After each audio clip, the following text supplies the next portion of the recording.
An honest mistake by the bravery on XFM 104.9. I'm Ricky Gervais, with me Stephen Merchant and Karl Pilkington, our producer. Right. In inverted commas, heat put. Yeah. They know. How are you doing, all right, Karl? Yeah, didn't they also write something about me, bald round head? Yes, perfectly round little bald man head, they said, so... Because you need to know that when you listen to the radio on that. Really matters what my hair's doing.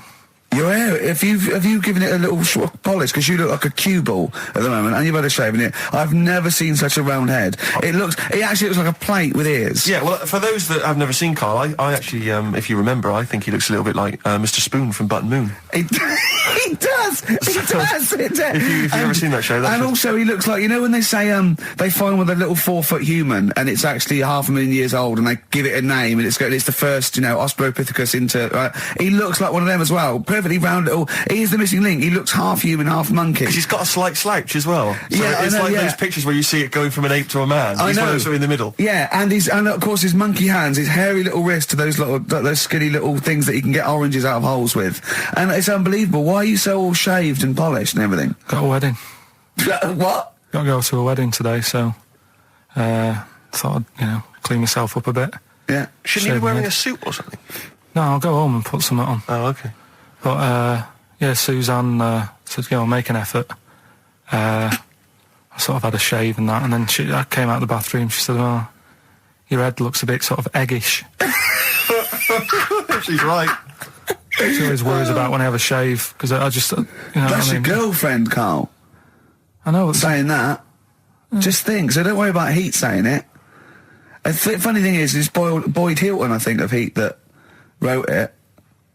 And he's got a little bald head. Yeah, no, don't slag him off. Yeah, but on the end of his review, does it say, written by Baldy Boyd? No, because it doesn't matter, it's a magazine. Don't worry about it. Looking forward to the wedding? A bit boring, innit? But you've got to do it. They've probably listening. Should we do a shot? No, it'll be a great day for them, but I know what will happen. Suzanne will see, all the fuss and that, and then she'll get ideas, and I'll have to let her down and all that. Why is it you don't want to get married again? I always forget. It's just... Who's it for at the end of the day? I've been with Suzanne for 11 years, right? Sure. We're happy. Well, I am. That's what counts. You're never happy. I am. I'm all right. Yeah, no, you're happy with Suzanne and everything, but apart from that, you're never happy. You are the most grumpy, moany thing in the world. I mean, I get annoyed, but I'm always happy. I was annoyed here. I was happy coming here, but there was a bloke behind me walking and scuffing his feet. He had a pair of those stupid skulls on, and he was clicking and scuffing. Wear some shoes. You don't have to click. Pick your feet up. Flip-flops annoy me. But I'm happy. I'm just annoyed. You are just like, oh, the world's on me. It's rubbish, this. I know the world's great. It's just sometimes people annoy me by being there, But Steve said I should be locked in one of those towers that princesses used to be locked in fairy tales, so because everything annoys me. But you're grumpy. I'm not. I'm all right. Oh, right. Okay. Listen, we better play a record soon. But coming up, Steve, I went away with Karl.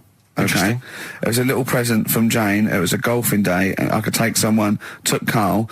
It was a brilliant day, absolutely brilliant. But it ended with us sort of drinking and chatting, and me saying, "Right, I'm going to bed," because Karl said the most ridiculous thing he has ever said.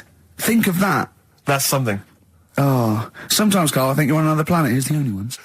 Another Girl, Another Planet by The Only Ones. What a song! Amazing. One of my favourite intros ever. Dr. Fox disagreed with me. His favourite ever was, I think, Money for Nothing, if I remember correctly. Interesting. Yeah, another great tune. Yeah, another great tune. I'm not knocking it. I'm not knocking him. If you'd like to let us know what your favourite intro of all time. That number again is over.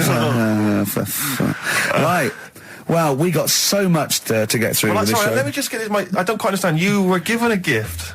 And the gift was a golfing day of golf. And for my Christmas present, part of my Christmas present from Jane, a night away, 2 rooms, 2 rounds of golf, dinner for 2, right? But not with her, I notice. Well, she doesn't play. No, she knew. No, it was a present. It was playing golf. It was a golfing day. She doesn't play golf, so I had to choose someone to take away. It's all right. It wasn't a romantic meal. No, but that was my immediate thought.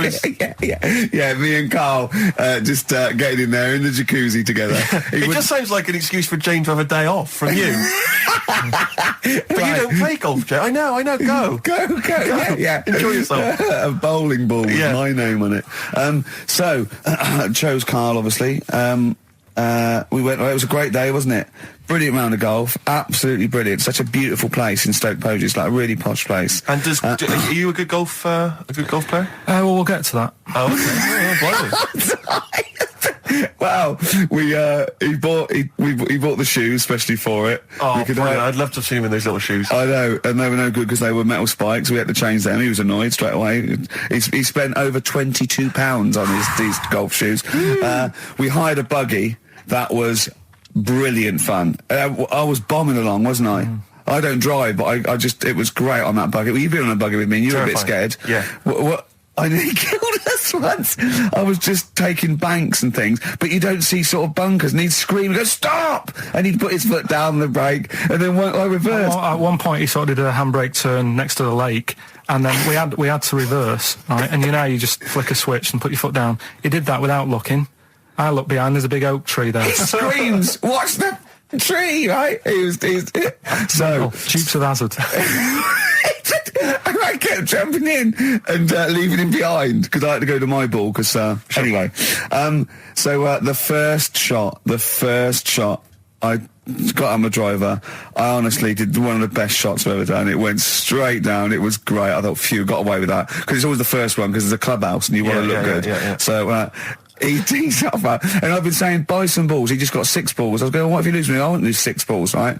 He tees up, right? Whacks it. It goes miles, like right angles, straight into these the woods, right? He turns around, he goes, go and buy some more balls. So I'm laughing because it's like impolite to laugh, but he broke the ice for me, and I was falling around. And then his second shot, I go, you're off a 3 now. If you take another shot, he went, oh, right. So it's his third shot. He puts the ball down. He hits the ground before it and misses the ball altogether. And I was on my back, wasn't I? Unbelievable. Actually rolling about on his back. And we were terrible. I went round 107. He went round in like 119 or something. Sure. It was just rubbish. How long did it take? 5 hours. Of course. And there was no one around, luckily. But it was fantastic. So then we go and have our meal. What annoys me, I said, right, I'll go for a run. He went, I'll have a bath. I said, I'll see you at 7:45. At 7:55, I have to call him. He's not ready, so he's let me down there. Oh. I can't stand lateness or laziness. You hate lateness. Yeah, and he's let me down. Do you know his excuse? He fell asleep in the bath because there was no light bulb. There's no light bulb in the bathroom. So instantly he fell asleep, and he was late. No, do you know what I mean, though, Steve? If you're sort of, like, nice and warm and what have you... I was tired anyway. I've been stressed out for 4.5 hours, right? My life flashed in front of me a few times in that buggy. So it's all sort of wears you down a bit. I thought, right, I've got a headache. You're going for your run. I'm going to have a bath. I walk in, put the light on. For some reason, it didn't come on, but I thought, it's all right. I'll just... doesn't matter. You can have a bath in the summer, so it's light anyway. Well, there's no windows in the bathroom, so... So you were in the darkness? So I'm in the darkness. I nod off because I'm shattered. He calls up, hassling me. So I said, well, it doesn't normally take that long for me because... I haven't got, like, long hair. I've got a dryer and sure. I can sort of one wipe. Yeah. He's already 10 minutes late, though, when I called. Well, 10 minutes. 10 minutes. Lateness is lateness. Next. Doesn't matter. Dinner wasn't until 20:15, so we had, like, another 20 minutes anyway, so it doesn't really matter. Yeah, but we said 1:45. So he's calling up, hurry up. So I said, yeah, all right. So I get out and dry and like my tackle and what have you. Calls back again 30 seconds later. No, I don't, I don't like that. You're not going to do that, though. Give it a wipe. 30 seconds later, come on. So I end up going downstairs to the meal area. Naked. With a wet shirt on and wet socks. I've got headache as it is. Meant to be a relaxing weekend. But anyway, so we have our meal, which is really nice. And then we're sitting in the bar. I'm having a cigar by the fire. Yeah. Like, we're having a rather nice Pinot Grigio. Yeah. He's there going, I've got a headache. Is this 1955 that you live in? I know, yeah. It's so right. And we are knackered because he's not used to work. I've seen him moaning, falling asleep. He's not used to it at all. And you've been on your feet for over half an hour. Yeah, right. So we didn't even walk around the golf course. We had a buggy. It wasn't even exercise. So we get onto conversations. Talking about, he's asking me stuff about evolution. Tell me that. Why did the giraffe? What's that rubbish about the giraffe getting a long neck? I said, well, it didn't try and get a long neck. It was selected because anyway. I went into evolution from him, and he said, but why would evolution do that? I went, well, you think that evolution didn't do anything. There's not this consciousness, there's not this will that a giraffe has to stretch its neck to reach the leaves. One had a long enough neck to survive and pass it. He was going, yeah, but why did evolution... this isn't. But by the way, this isn't the most stupid thing. This is warming up. This is about 8:45. Sure. Right? He said, why didn't evolution make a giraffe good at carpentry so it could build a ladder? Right. Yeah. Okay. No. All right. Okay. So he's thinking around it. He's trying to pick holes in evolution. Yeah. We get on to, I said, well, things are, I said, we can see the speed of evolution in lower life forms like bacteria, viruses, they evolved. That's why soon we won't have an antibiotic that can kill some certain bacterial strains. And he said, and this is about 11:30, and I said, I'm going to bed, right? He said, in the future, they reckon that you'll be able to wake up and eat a yogurt you can have a chat with. I don't know what that means. Let's put a song on, right? No, and we'll come back to it. So you're going to explain that? Yeah. You've got an explanation? The Verve and Sonic on XFM 104.9. I'm Ricky Gervais, with me Steve Merchant and Karl Pilkington. So let's just get this right. What did Karl say? He's just specifically giving those words again. He said, they reckon, and I said, I'm going to bed. He went, no, really? I said, no, I'm going to bed, Karl. There's no point now, because, it's just like you're talking gobbledygook. You know what I mean? I might as well talk to a pot plant. Yeah. He said, in the future, they reckon, I don't know who they are. Sure. I don't know, people who post things on the internet that he reads. I think the Telegraph. Anyway, complete the sentence. They reckon that in the future you'll be able to wake up. I love it. There's always a little scenario, an embellishment, like this little. Oh, hello, darling. It's your yogurt. Hello. You'll be able to wake up and eat a yogurt you can have a chat with. All right. Well, thanks for that, Rick. I'm looking at you. I'm going to throw that over to Karl now. Right. It's when I was away on holiday, right? I got. I don't normally buy the Telegraph because it's too big and that, innit? So, but they were giving it away for free on the plane, so I thought, ding dong, might as well have it. Mm-hmm. And I saw a couple of things in it. I thought that would be interesting. I saw this thing about the future, and it was talking about evolution and what have you, right, which I always find weird, because I always think that maybe we've sort of done it wrong anyway. Do you know what I mean? I sometimes think you can't evolve. By definition, evolution can't get things wrong. Things change, that it's not successful, it can't pass on its genetic material, but if you're around, it's working. If you're around, it's working. Slugs are as evolved as they need to be. Slugs are as evolved as you and well, me. That's true enough. Yeah. No disrespect, but it works. It works. Sorry, they're around. Anyway, what's your point, Karl? No, I mean, I think we probably would have been better off staying as a fish. Just because there's more water than land, isn't there? Right. And you wouldn't drown. This is why I went to bed. No, I'm thinking of dozing off now. Yeah. No, but do you know what I mean? From what was it? It was bacteria, it was fish, mermaid, man, onwards and what have you. So anyway. Oh God! No, there are a few knowledge gaps in your theory of evolution. You generally got it right though. So I mean, basically, yeah, it went bacteria, fish, mermaid, man. What's next is the big question. So it was telling you all about this and what have you, and saying how like we shouldn't have interfered, because maybe if we wouldn't have invented planes and what have you, maybe we'd be able to fly and what have you if we really needed to and stuff like that. Okay. So we've interfered with evolution, you see. Right. Well, then it was saying, well, what's the future got? Well, yes, in one way we have interfered with evolution. Yeah, the evolution of the human being in society is changing. It's no longer based on the strongest or the fittest, because medical science can keep us alive long enough. People can pass on their genetic material where without this civilization they wouldn't have been able to. So yeah, there are different parameters, there are different pressures, there are different things that say whether we're going to pass on our genetic material or not. Okay, so in that sense you're right. And that, Rick, as far as I'm aware, has led to a yogurt that you can eat and have a conversation with. So this is what it was saying. It was just saying, we're living in mad times and that. There's a lot of weird stuff going on. One of which is... And the fellow was just saying, with computers and stuff like that, the way it is, we'll be able to wake up... Go on. Have a chat with your yogurt and have something to eat. What do you mean, have a chat with your yogurt? Because of the amount of... you have them yogurts already, those friendly yogurts. Those bacteria-friendly ones, so this is just a really friendly one. Yeah, they don't... Oh, God! I might burst! sometimes, Carl, I think that we're having a chat with a yoghurt. Do you know what I mean? There can't be any difference. Yeah, but then I'm always reminded that would be more entertaining. That would be more informative. God. XFM. U2, City of Blinding Lights. I'm going to see them next week at Twickenham. Yeah. Well, enjoy that. Looking forward to it. Yeah. Thanks again for letting me know about your... old Nobbo and Edge and all that. Now listen, you just got an email there saying, can you turn up your microphone, Steve? Apparently my voice is a little bit quiet. Carl has to do one thing, make sure we're heard. That's all he has to do. Well, I can hear it. Sounds fine to me. Well, not to the listeners, and that's who we're trying to please. Well, Yeah. It's one person, so they can't hear Yes, but we've only got one listener. So if he's not happy, we're buggered. You're allowed to say buggered.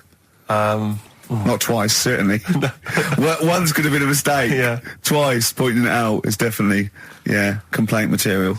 Now, Karl, you haven't told us about your holiday yet. You were meant to do it last week and you didn't. You started on this, but we didn't have time because we had to do monkey news about a monkey who was a director who cared about lighting and stuff. Is there more monkey news this week? Is it as... okay. Is it real monkey news? Did it happen, or is it mostly embellishment in your round little head? It's proper stuff. Yeah. Okay. Good. So holiday. Where did you go on holiday? Sardinia. Good. Yeah, it's all right. Yeah. Nice food and that. It's important, isn't it? Yeah. And nice beaches and what have you. Excellent. Always like a nice long beach to walk down. Yeah. But so we're having a nice walk, right? You know how nudists do me head in. Sure. Right. Not a problem though, is it? It's not like being scared of spiders where they might jump out under the kitchen sink at you. You know what I mean? It's not a big problem having your head done in by nudists. Yeah, but it just annoys me. It sort of ruins the day a little bit because it makes me feel uncomfortable. Right. Take your clothes off if you feel uncomfortable. It's much more relaxing. Yeah, but well, anyway, right. So I'm walking along the beach, right? Lovely long beach, what have you? You know, watching the sea, picking up shells and that. And what are you wearing? What's your natural beach club? When he says picking up shells, I imagine he's on all fours going, like that. You know what I mean? Looking at things, just like washing his nuts in the sea to get them tasty. Yeah, going into the sea and then kind of shaking himself and all the water flows off. Yeah. I've just got flip flops on, pair of shorts, and like a little light shirt. Sure. So anyway, walking along, and Suzanne goes, "Oh look," right? And there's this woman, German, I think, coming out of the. How can you tell she was German? Underarm hair. I'll get to it. Forget the underarm hair. She came out. It looked like she was smuggling seaweed. I'm going to burst! Oh, God! And the funny thing is, right, she... Smuggling seaweed! Oh, God! She was a bit hairy down there, was she? Mental. I felt bad because I hadn't had a shave for 2 days, right? Looked at her, it was ridiculous. She might as well have kept her trunks on. It was just like she was wearing furry trunks, right? So anyway, so I'm walking along... So, yeah, go on then. So Suzanne's like, "Oh, look," and I'm like, "Oh, not again," because every time we go away, there always seems to be one of these. Is she by herself, this woman? Well, the weird thing was, she was with her husband, right? Yeah. But he had shorts on. He was happy, right? But every time, because I walked past her, and he sort of ran off, because he's embarrassed. Do you know what I mean? There's nothing normal about it. What can he do? He can't go, "All right, mate," because he knows it's odd, right? How old was he? Sorry, how old was she? It's hard to tell when someone hasn't got clothes on. Sure. Do you know what I mean? They always look older, don't they, when they haven't got clothes on anyway. But I'd say she was about 40, 41. Okay, right. So I walked past, and the annoying thing is, she got there on a bike, right? No clothes on, little pair of boots next to the bike. So if you can wear boots, just pop some shorts on. You know what I mean? That takes more effort for me, putting boots on. So put the shorts on, right? So anyway, the husband kept running off. I walked past, and I'm getting annoyed because I'm saying, well, we've got to walk past them again on the way back. I like the fact they're scuttling away when Karl walks past. Like when you lift up a bit of sort of iron sheeting in the woods and loads of mice run away. Yeah. It's like whenever Karl goes, that nudists run away. Yeah. Oh, right, okay. So we sort of come walking back and what have you, and you know, I have another look and what have you, and he runs off again. Why are you another look if it offends you so much? Oh, you might as well just have a look. You know what I mean? It's just putting it on show and what have you. But the interesting thing was, I just wondered whether the husband... Because if the husband were nude, you'd looked at his tackle. Because remember, when you went to see those two strippers and it was a woman and man, and they whipped their shorts off, you said you looked at his tackle first. I think any bloke would. Well... You would. You just check it out. It's natural, isn't it? You just go, oh, right. So it is normal or whatever. Because you don't know if you know what I mean? You don't know if what you've got's right until you see someone else's. No, do you know what I mean? Yeah. But anyway, so, but he got us talking, because I was, then, as soon as I saw her, sort of, day's been ruined a bit, so I'm walking up the beach. It's been ruined! Walking up the beach with Suzanne going, how does it happen? Do you know what I mean? Why do people do this? What fun are they getting out of it and what have you?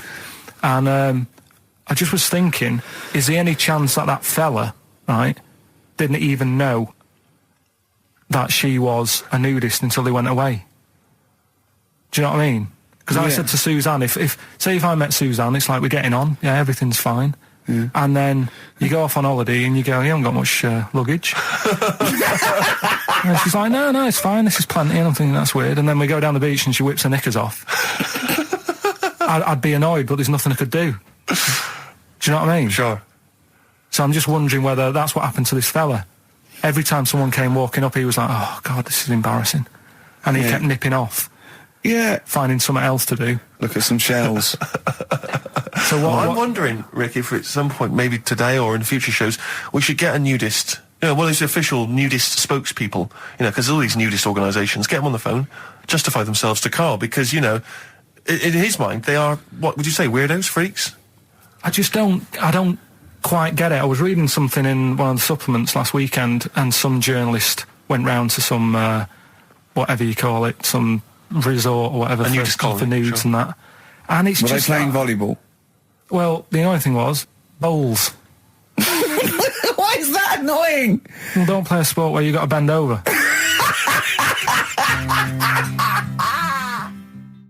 Neil Young from the album Zuma, and that's Pardon My Heart on XFM 104.9. Ricky Gervais, Steve Merchant, Karl Pilkington. We just had a text here that says, and I don't know what truth there is in this, as ever, but John says there is apparently a nude bike ride today in Hyde Park. Now, I can't believe that's the case, because I don't think it's allowed, is it? You can't ride around with your veg, can you? I don't know. Why would you want to? Well, good point. On a bike. On a bike, I love the fact that that's what disgusts him. Do you know what? If we did appeal for a nudist to call in, I'd want a very specific sort. I want a German nudist, a middle-aged man called Helmut. Okay. If there is any, or the closest one to it. So I want a middle-aged man from Germany. If your name is Helmut, you're in. But I'll accept hands. Karl would be good, wouldn't it? All right. Yeah. I think I'm wondering if the age might. Maybe we could we broaden that Okay, a just a German nudist bloke. Right. Could he at least be fat? Can I find a fat German fella? If your name's Helmut, we're going to give you a big prize. Yeah. But, you know, any fat German fella who likes to get his sausage out. Sure. Okay? It's sauerkraut. Yeah. What's the phone number? 0871 222 1049. It'd be good just to get an email or a text with a contact, wouldn't it? And then I can just call them up in the week. Sure. And 83936 is the text number. I don't know what our audience demographic pans out like, Rick, but I'm suspecting that's probably a fairly small fraction of our listenership. I know, but you know, there must be someone out there. If you know a fat German who likes to get his tackle out, phones are going. Straight away. Just answer it, Karl. Just answer it. Just pot luck. It could be anything. Well, just see what it is. To be fair, it could be a nutter. It could be a nutter. But just say hello. Just tell your turn. It's not straight away. He'll stay there, won't he? He'll stay there. Well, answer it. Answer it. Leave it. Answer it. Oh, you see this? It's gone. It's gone. There you go. He bottled it. So, just as well. Well, you took too long to answer it. There's a vicar in Australia who started sort of doing his services and all that in nude. Hot, isn't it, out there? Yeah, where'd you get the churches aren't. Churches are pretty cold. It was on some website. Of course it was. Yep. Just saying about a vicar and that who's there's a lot of nudists and that who want to get married. Do it, you know. Don't mess about with the wedding dress and that. Just snip up. Cheaper, isn't it? Well, I suppose it's so. I suppose if you believe in God, you believe that That's the way to be, innit? Because Adam and Eve and that. Yeah, but then in Adam and Eve, the shame made us dress up, didn't it? Yeah. Eating the apple and things. Yeah, but God didn't want that, did he? No, he wanted to see it all. He was loving it. He was having a whale of time getting a knife full of all of that, and then the snake said, cover yourself up. Stitched him right up. So if you believe in God, which clearly I don't, do you believe in God, Karl? Don't know, I don't really worry about it. It was ages ago, wasn't it? So, you know, if it's about, whatever. Not that bothered. Adam and Eve is pretty interesting though, isn't it? It's not, well, how is it interesting? He made man out of dust. Then just because he could, he's having a laugh. Then he made her out of one of his ribs. Again, he'd like to vary it a little bit. Then they had 2 sons, which gave rise to the entire human race. What was going on there then? What would have happened if they didn't get on?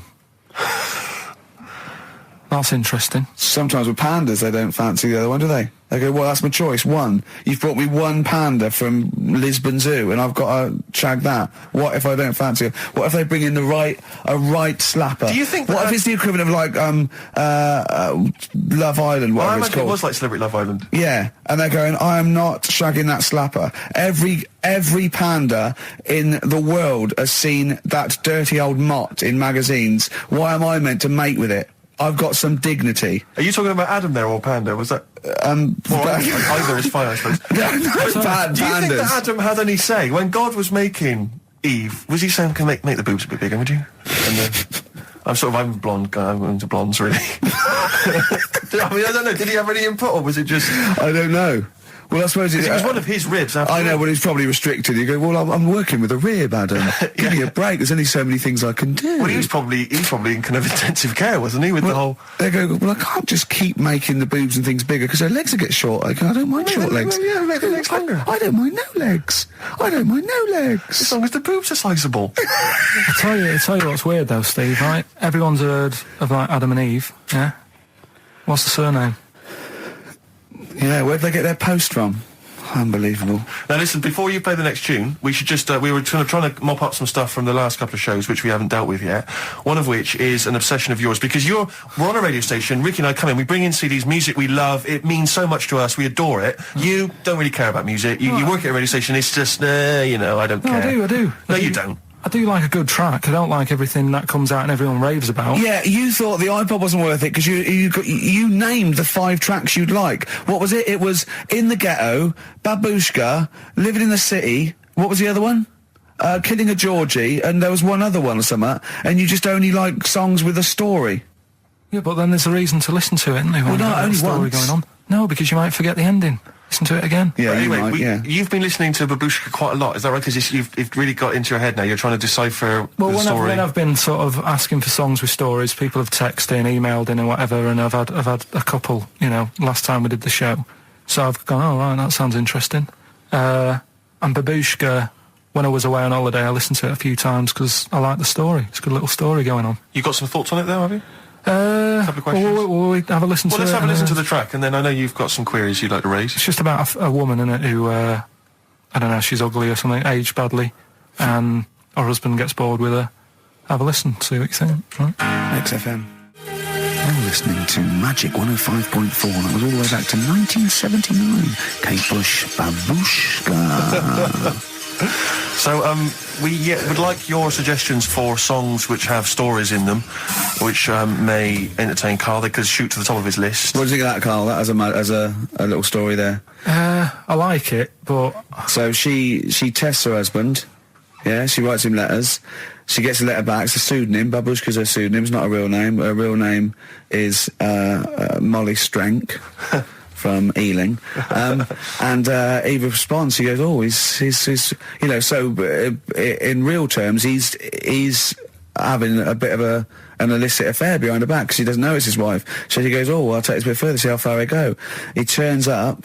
She turns up, he gets it on with her, and he's falling for her because she's acting like she used to act, but was he just playing along with it? Was he like, No, it's not, because they'd have said that in the song. They don't leave it up to... Some people do that, don't they? Well, it wasn't. Kate Bush would have said, and by the way, he's playing along. She'd have given us a clue. He's not. He's fallen for it. She went long incognito. He thought it was another woman. But how much work can you do to yourself to... Say if like, I wrote a letter to Suzanne, right? Saying... She'd know it was you. It'd have egg stains on it. It'd be spelt wrong. No, but... And you'd sign it Karl, crossed out Babushka. I wrote to... I wouldn't pick Babushka. I mean, that's a ridiculous name. That wouldn't have worked anyway. You just get a vision in your head of... I wouldn't have answered a letter from someone called Babushka. It's not the point. If Kate Bush is listening, please call in, because I'd love her to have a conversation with you. I mean, that would be great. Forget Helmut. No, Helmut, you keep trying. A fat German. We want Kate Bush and a fat German. What I mean is, though... Now, wait a minute. What worries me is he didn't answer the last phone call. What if Kate Bush does phone it? Well, if anyone knows Kate Bush, give her a call now. She's probably not listening. She's probably doing yoga or something, I imagine, or making a lentil soup, or maybe just like repotting some plants, right? Or practicing piano, right? But if anyone knows Kate Bush, got a number, call her up now. Say, tune into XFM. There's a little bald mank fella wants to talk to you about Babushka, right? But how much? But Helmut, don't worry, you'll get your chance. The phones are going. That could be Kate Bush. That could be Bush. You better that could not. Don't worry about it. It's that could be Kate Bush. I know for a fact it isn't. Okay, answer it. XFM. Half Light by Athlete on XFM 104.9. Ricky Gervais, Steve Merchant and Karl Pilkington. Karl, right. 2 o'clock. Let's get Rockbusters rolling. I should just, if people aren't familiar with Rockbusters, then someone has actually sent in one of their own to test Karl. They've used, I think, the same principle that Karl has, which is, utterly random. Yeah. As you said before, really just try and think of something that he might be thinking of. Sure. So I'm going to... I mean, she's done it quite coherently, but I'm wondering if I should sort of say it more as Karl might say it, just slightly less... More different every time. Yeah, slightly less coherent. So, Karl, this is one for you, all right? Go on. It's Sunday morning. I'm just... I'm in bed, but I don't sleep, but, like, Hollyoaks is on, the omnibus, I'm just watching that, I go and make a lovely cup of tea, in the bed with Suzanne, aren't I, having a cup of tea. What's going on there? Just watching the telly and that, but hang on, I haven't got anything to dunk in me, in my tea. I haven't got anything to dunk in my tea, have I? Yeah, I mean, I haven't got anything to dunk in there, and I'm just having, what am I doing? Is it LB? It's LR. Oh. LR. So... have a think about that one, Karl. I think I know it. Yeah? Do you? Go for it. Go on. Is it Lionel Richie? It is Lionel Richie. What's your logic? Sort of lying in, lying ill, and it's like... No rich tea. No rich tea. Yeah. No biscuits, no rich tea. Lying, no rich tea. Lionel Rich tea. Lionel Richie. It works. It's just as coherent as one of yours. What's that? We've done one a little bit like it. There's nothing wrong with that. I cannot believe you got it. That's a taster. I cannot believe you got it. I might not have got it without the initials, but that's why we chucked them in, just to help you along. Right? So what have you got for us this week? We've got 3 of them. By the way, don't bother calling in Kate Bush, because Karl doesn't want to answer the phones. He says Kate Bush is not going to call, so it's all going to be nutters. So we apologise. He's got one thing to do. He didn't even get the sound right, because someone was complaining about they couldn't hear Steve. He's got to do Monkey News, which is always twaddle, and he won't even answer the phones now, so I don't know why he gets paid. He takes off Mondays, because he works Saturdays. He gets paid for Saturdays. He takes 5 weeks holiday a year. Not off Mondays and he moans. Not off Mondays. Wow. Right. What have you got for us? Right then, the first one. There's a vehicle that sells kebabs. Right. There's a vehicle that sells kebabs. Initial B. Right. B. Right. Right. Have you worked that one out? Of course I haven't. Right. The second one. You're asked if you want that bit of the egg. You what? You're asked if you want that bit of the egg. You think about it, but we sort of decide against it. And again? What's going on there? You're asked if you want that bit of the egg. You think about it, but you go, nah, I'll go against it. Right? I've got it.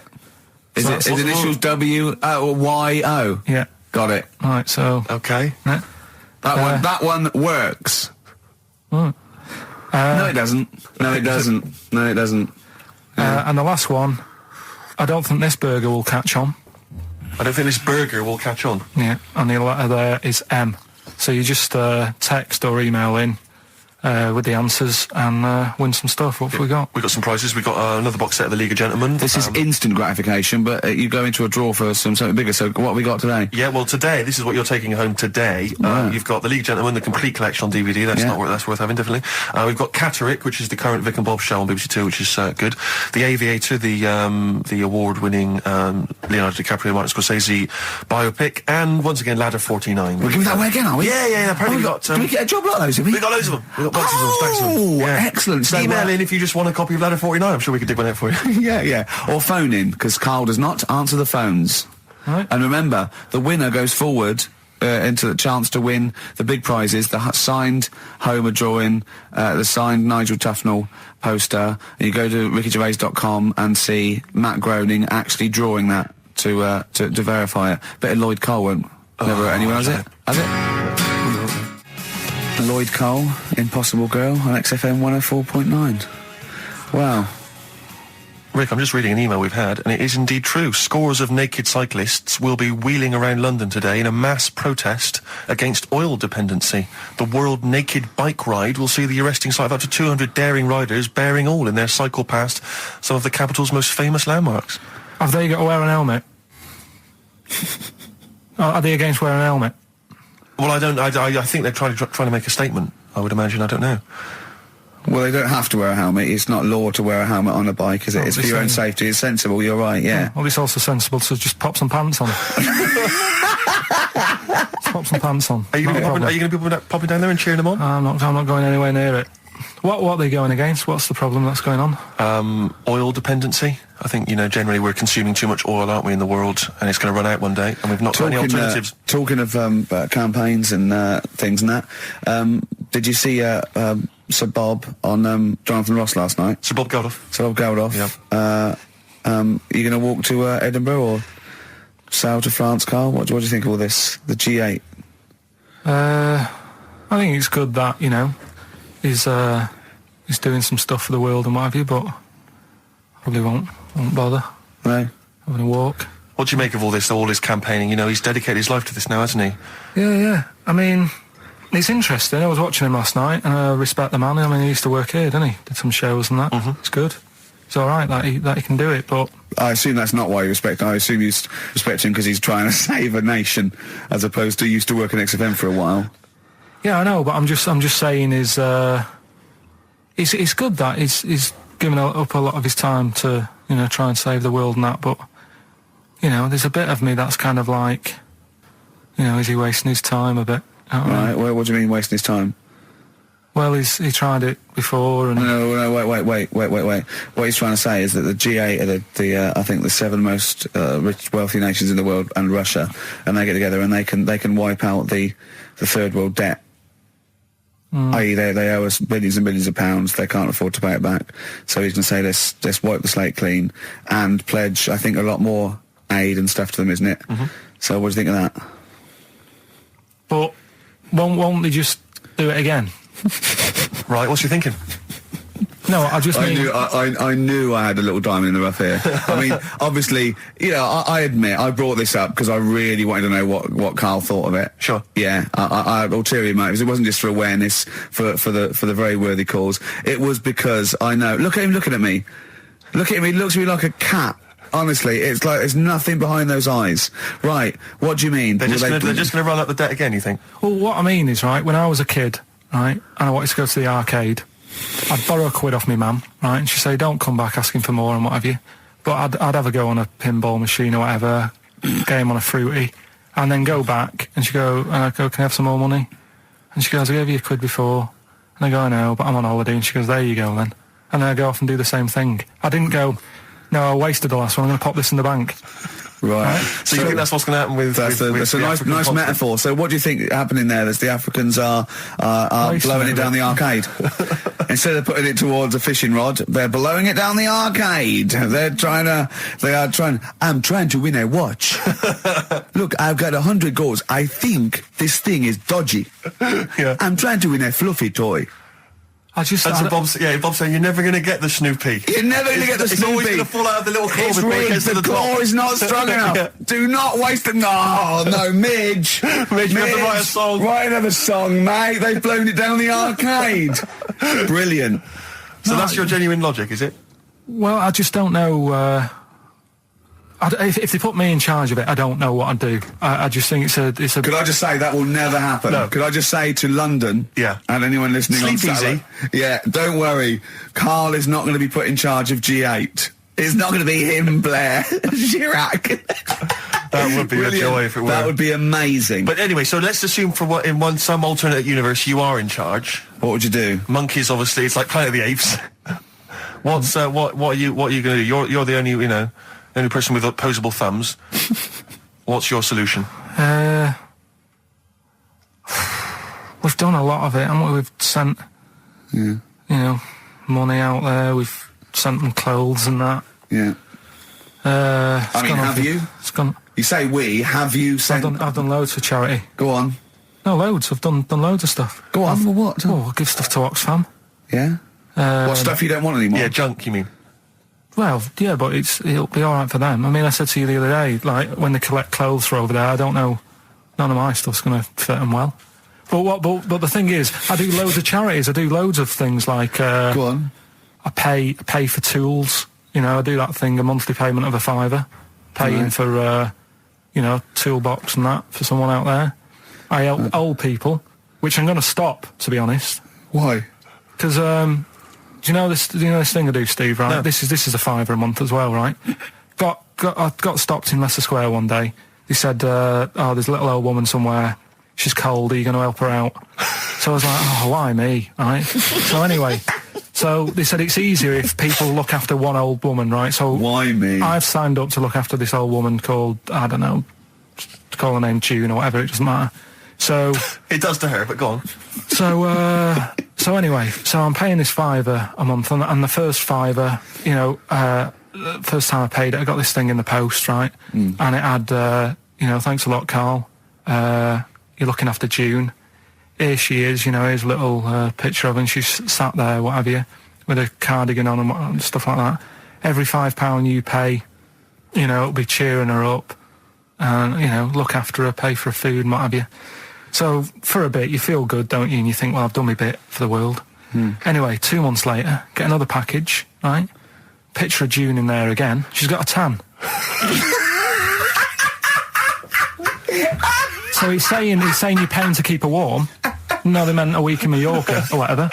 And this is what I mean. People if they can get away with it. So whilst Geldoff's there every year or every couple of years, going, let's do this for them, let's do that. I tell you what, I wouldn't get off my arse if I was over there. But that isn't having a go. I don't know where to start. That isn't having a go though. What do you think? So what do you think? You think they're going? Don't bother getting a job or anything. Geldoff will be here, Geldoff will be. It's June. I don't know. It's difficult, isn't it? It's difficult. So you think Sir Bob should just wash his hands of the whole affair? You think it's a complete waste of time? Is that what you're saying? That you should just leave them to it? Just leave them to it. Let them sink ever more into debt, ever more into hunger. You just think that should just carry on? Do you know what I think he's saying? I think. Now, I'm not putting words in your mouth. Are you saying they blew the last lot we gave them? They've got to learn a lesson. Is that what you're saying? No, I'm not going to say that. I'm not going to say that. Is that what you're thinking? No. What are you thinking? I'm not thinking anything like that. All I was thinking is about this gig, it might have been better to do it, like, rather than, I don't know, ruining a grass field in Edinburgh and that, do it out in Africa, right? Get people out there, get the tourists up, do you know what I mean? Get a load of people out there.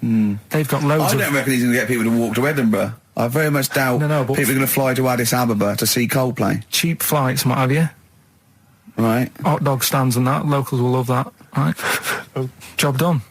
Brilliant. Let's put him in charge. Yeah, just for one day. Let's put him in charge of Live Aid. If Bob Geldof is listening, I know you respect him because he used to work on XFM. No, but Bob, if you're listening, please, I would love, oh my God, a conversation, Bob Geldof talking to, forget Kate Bush, forget That would be Halma. amazing. Can Bob please call in and speak to Karl? No one call except Bob, so we know it's Bob calling. Right, get on the phone. What's the phone number? Can't we talk to him next week? he might be busy next week. No, He's he got won't. stuff to organise. He won't. Don't worry about it. Don't worry about it. We can talk to us next week. All right? I'm not going to go. I'll go through the phones. It's mental. Play a record. All right, what we're having? Bit of Killers. Yeah. The Killers. Somebody told me on XFM 104.9.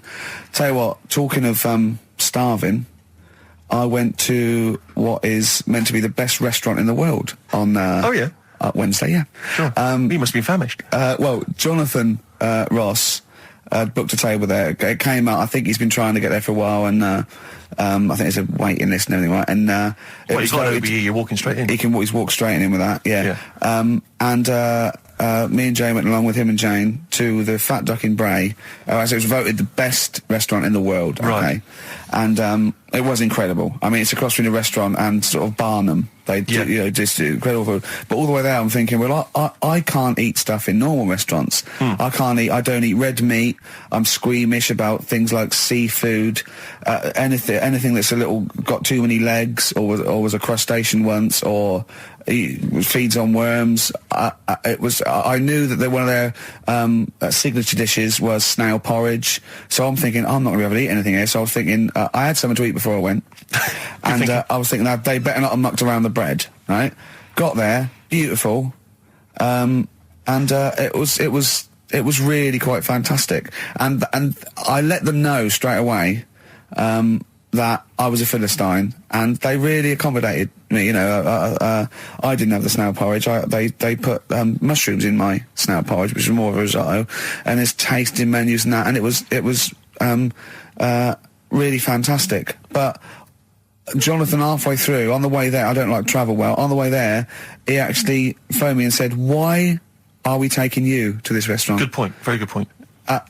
They know, even if I go around there, they cook me sausage and mash. Yeah. Or, do you know what I mean? Well, you have the palate of one of those kids from the Jamie Oliver school dinners programme, they've got the lovely Jamie Oliver cooked, kind of ratatouille, but they're going for the sort of chicken Twizzlers. Well, there's nothing wrong with chicken. I love chicken. I like the chicken I can eat. I'm squeamish about red meats. There's nothing it's a mixture of, it's not morals. There's only one thing I don't eat morally, that's veal. But the other thing else is just like, if it's got eyes and legs and things sticking out of it, or it's But it hasn't got eyes and legs things sticking out of it. What are you talking about? I mean, it just infuriates me. I actually got to a point now where I refuse to eat out with Ricky, because I can't, it just sucks the life out of me. It actually makes me depressed. I can't enjoy the experience. If you go to an awards do, they bring out lovely food, 3 courses, always and lamb. You're whinging. You're always salmon, whinging. which is hardly cooked, followed by lamb. Lovely bit of lamb. Who doesn't think lamb is the best of all the meats? Oh. And you whinge, you complain, you look at Jane like a little boy who's like, oh, Mum, why have you brought me here? You are just... and I tell you, and I put it at the, I don't want to, badmouth people, but I suspect it's your family. I suspect it was your upbringing. I imagine that if I came to your house, late 60s, early 70s, came round to your place in Reading, it would have just been the smell of chip fat. Always just on. everywhere. Pervading, just one of those chip fat fries that's just, like you say, constantly, 24 hours a day, I used to eat just things. bubbling away. I used to eat beef and pork and that, and I used to have to, eventually, when I was getting sort of squeamish and getting older, I'd make her burn it so much that it was just like chewing on a piece of leather anyway, where I couldn't stand the sight of blood or so. A salad in your house would have been I'll tell you what a pickled onion and a packet of crisps. No, a salad in my house, right, was when it was summer, we were out in the garden, lovely salad, grated cheese, grated egg, 2 bits of beetroot with your leaf, a pickled onion, and a packet of crisps.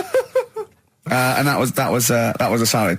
But now is that? Do you agree that is probably the reason why you've got this palate? And I don't even. It's not even a palate. That's too nice a word to use for it. I've got more squeamish as I've got older, because I say I used to eat beef and pork. What do you mean squeamish? I don't understand what you mean. Squeamish. If I suddenly think about it, I can eat like it has to be blasted. It has to be unrecognisably an animal. You know what I mean? I mustn't see a bit of pink or a bit of fat. So if we were in biblical times, and you're there, and Jesus Christ has just fed 40,000 with some fishes and some loaves, you'd be going, I'm not into the fish, JC. I say take the head off, really cook it, take the skin off. I can see a bit of spine. And unless that bread is mighty white, I'm not interested. No.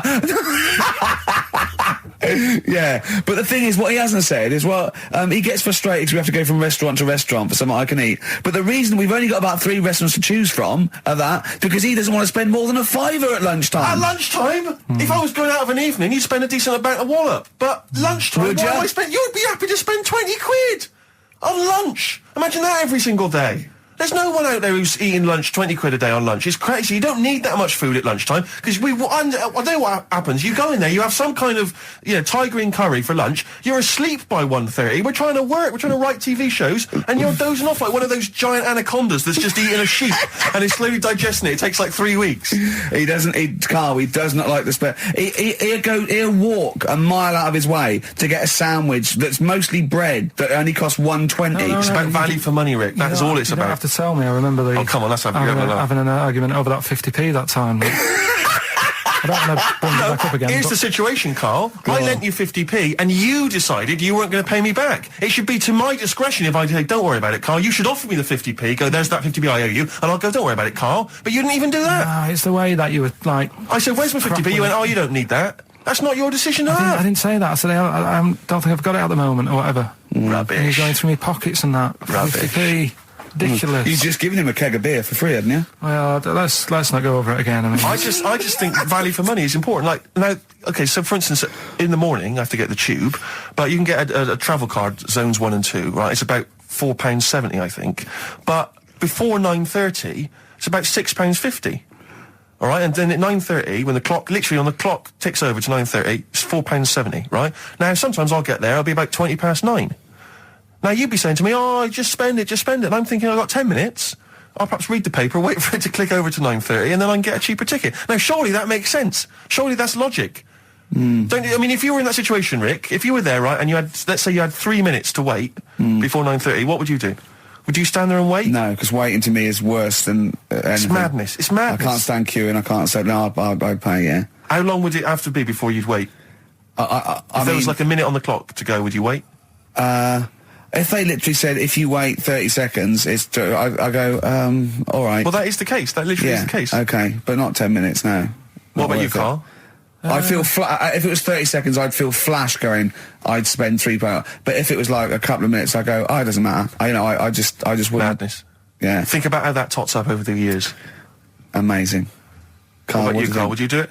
It depends, doesn't it, what your job is and that. If you're a doctor, you've got to get to, go and save someone or whatever. You can't say, oh, just 10 minutes.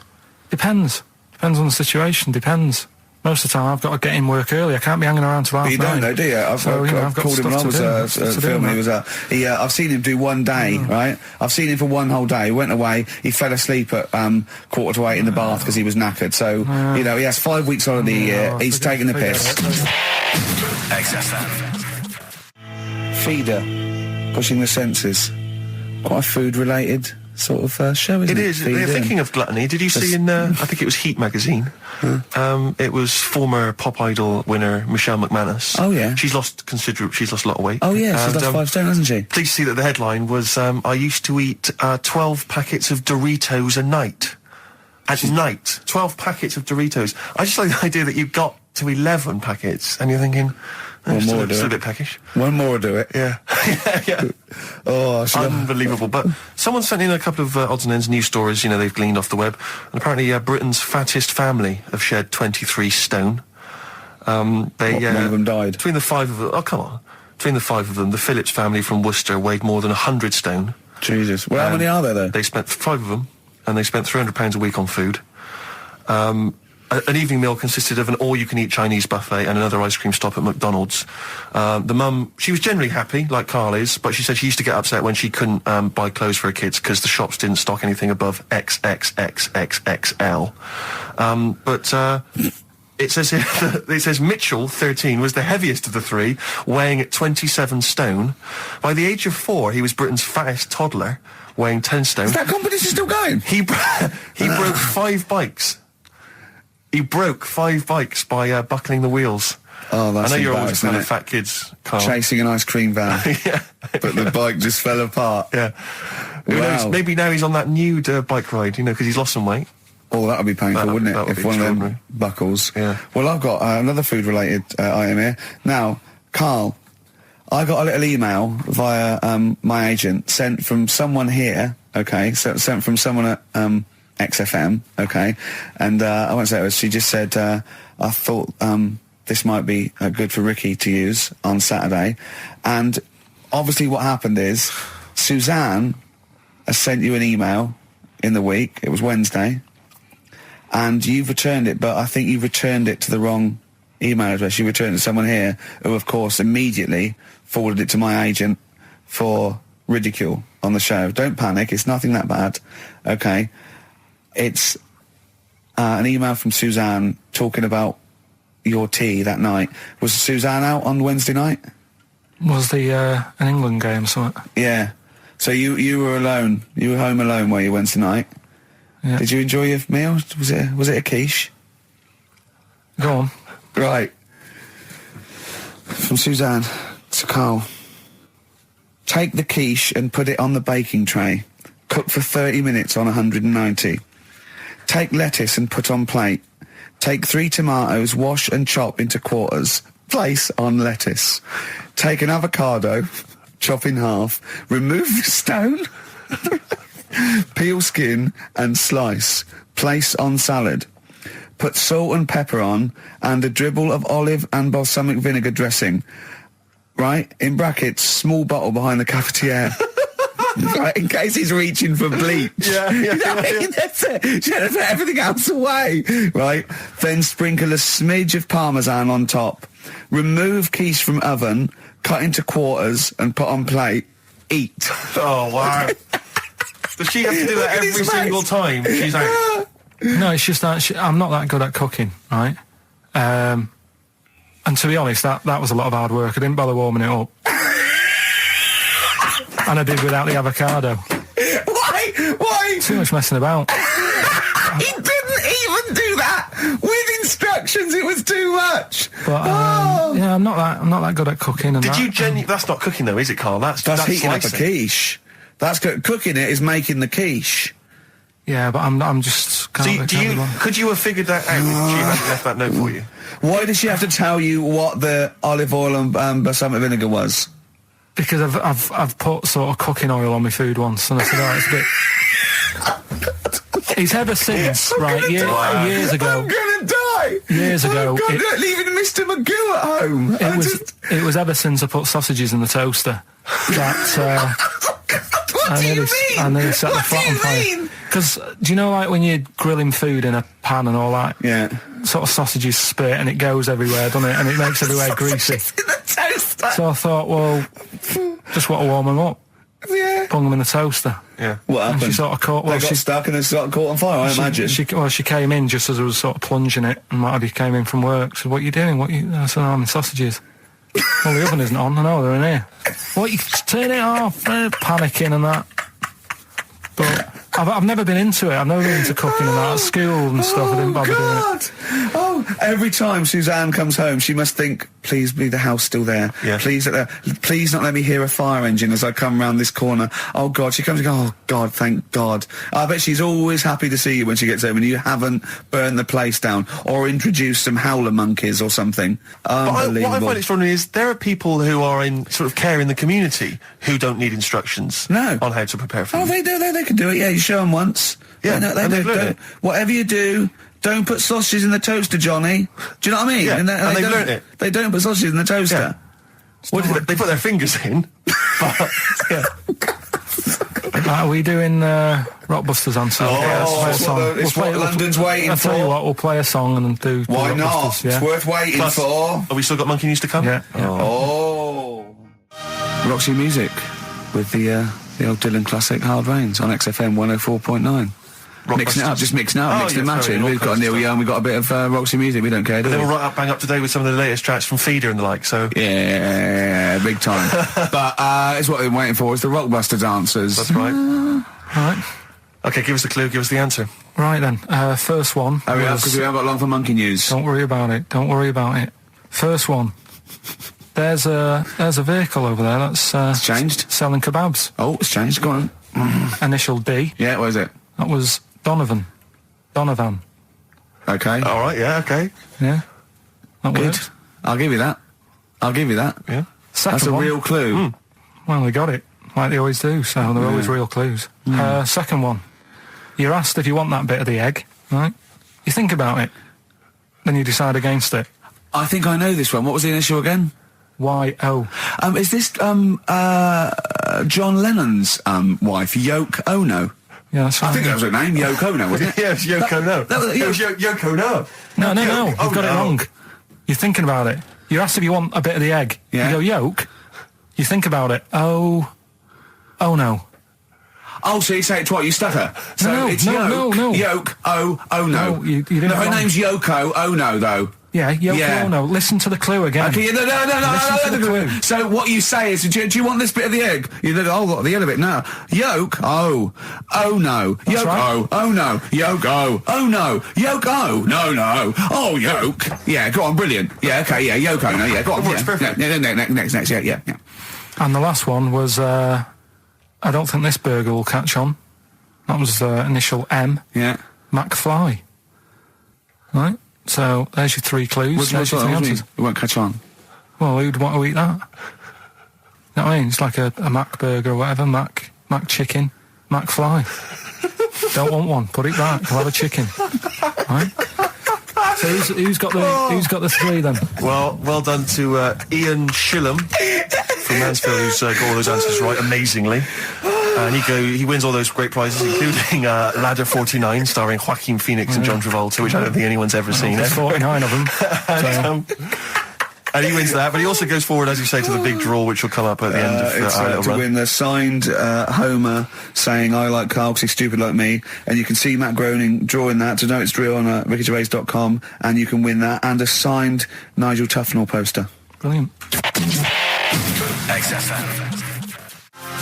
It's a Ricky and Steve classic on XFM, Sugar, If I Can't Change Your Mind. Brilliant.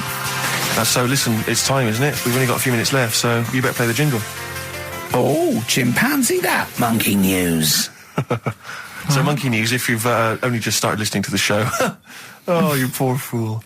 Monkey News is where Karl reports for us all the latest monkey activity. A headline or a word or someone he overheard in a pub and then totally embellishes it and makes it ridiculous and impossible.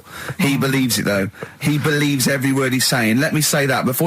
When you hear this, whatever it is, I haven't heard it, twaddle, remember, Karl totally believes it. Go on. Right, so anyway, right, I think it's in LA this happened. Right. I think. Why does he think?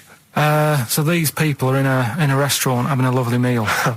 Is one of them short and hairy, but it goes, totally covers from top to bottom in a spacesuit, so he didn't know it was a monkey? It's not one of the customers, one of the waiters? So they're having a lovely dinner, probably one of the best sort of dinners they've had, right? Yeah. So the waiter comes over, and it's like, can we just say that I had a lovely meal and that? Right, it's the chef. Because it is. Can we see the chef? Yeah. So can we just, see the guy who cooked it? Of course. Yeah. Short fella, hairy. So the waiter said, to be honest, the waiter said, look, he's busy, he's got meals to cook and what have you. He hasn't really got time. He said, only take a minute. He said, no, I prefer it, So this is a restaurant in LA that serves brilliant food. I'll pass your message on and what have you, right? So, So he sends for Monkey Pierre White. So it's a bit odd. Anyway.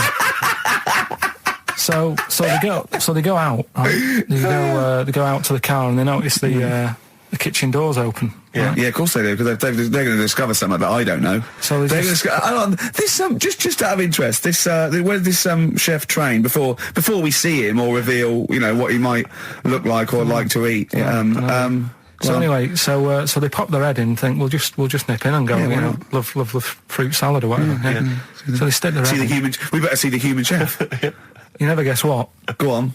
Monkey stood on a chair, right, cooking veg. Right, so anyway, they're like, what's going on here? What do you mean? What do you mean he's cooking veg? What is he doing with it? Well, he's stood on a chair by the cooker and he's chopping stuff. Oh, he's chopping as well now. He's just embellishing it, yeah. It's got a little, he's got the bosses in there. They're like a bit shocked. So he's a bit panicking because he's got this monkey working for him. So they say to him, what's going on here? We didn't know this is what's going on. Why have you got a monkey cooking stuff? So he said, well... Incidentally, a monkey, I should point out, who probably doesn't need instructions from its girlfriend. Oh, forget it. Beautiful day. You too, to kick off the show, Steve. Absolutely. The Ricky Gervais Show with Steve Merchant. Hello there. And Claire Sturgis. Oh, hello, boys. Karl's ill. Well, he's not here. I mean, I never believe people when they're ill. I think they're always malingering. I never take any days off work. I just think you can drag yourself in unless it's life-threatening or... To be fair, Rick, can I just stop you there? It's not so much that you take days off as you'll just suddenly decide around lunchtime that you've overeaten and you need to go and lie down. But I'm my own boss. With a cold compress. But I'm Swedish masseuse. I'm my own boss. Yeah. So it's not so much you take days off. It's not so much you take days off as you never actually do a full day's work. Yeah. You actually prevent that. I never take that hour and a half off a day. Exactly. XFM 104.9. So what's the story, Claire? Do you know anything about Karl? Do you know what his illness is? I think he's got this this sort of cold virus that's going around. He phoned me yesterday. He did sound poorly in his defence. Poorly. A little bit croaky. Well, I'll tell you what. He coughed a bit. I'm not being funny. He better be in hospital. To miss this show. To miss this show. Flagship show of the week on XFM. Do you know, you are right, because, and you've been away, haven't you? Been away 2 weeks. We had the best of again. But let's put out the best of. Yeah. Let's put out the best of the last 2 weeks, shall we? Yeah. I mean, we're going to try and get him on the phone. We're going to phone him, and I want him to really explain himself because, you know, I think he's malingering, to be honest. Well, he phoned me in the week and he said, Steve, don't forget, there's a documentary on Friday night about Oliver the humanzi, the human monkey. He said to me, it's going to be brilliant. And it wasn't. And it wasn't brilliant. It was. I especially stayed in and watched it. I taped it and watched it afterwards, and I've never seen so much hype and desperation. They kept showing the same clip of this chimpanzee that walked upright like a lot of chimps can. Exactly, right? yeah. It lost its hair, so it was half human, because all humans are bald. Yeah. So that's the half human bit. It didn't have hair. I'm sorry, humans do have hair on their heads. Yes. The other thing was this desperation to go, could it be half chimp? No. It's a chimp that superficially looks less like a chimp than other chimps. So Lee Evans looks a bit like a chimp. Is he half chimp, half human? No, he's a human who looks a bit like a chimp. That's libelous. Yeah. That's a bit insulting, isn't it? Should we just play some music Yeah, now? I'm really sorry about that. I'll get back to you on that. TikTok, that's Coldplay and Clocks on XFM 104.9. Actually, can I tell you a Coldplay coming in a couple of weeks' time to co-host Zoe Ball's show? Right, 1, don't ever interrupt me. 2, don't tell them about other people's shows. No. Okay, moving on. Thank you. Please do not mention that there are any other television celebrities on this channel, on this station. We don't want to convince people it's only Ricky. But the interruption was the main thing. Sorry. Well, we can't get hold of Karl, right? We looked, it's got his old number out there.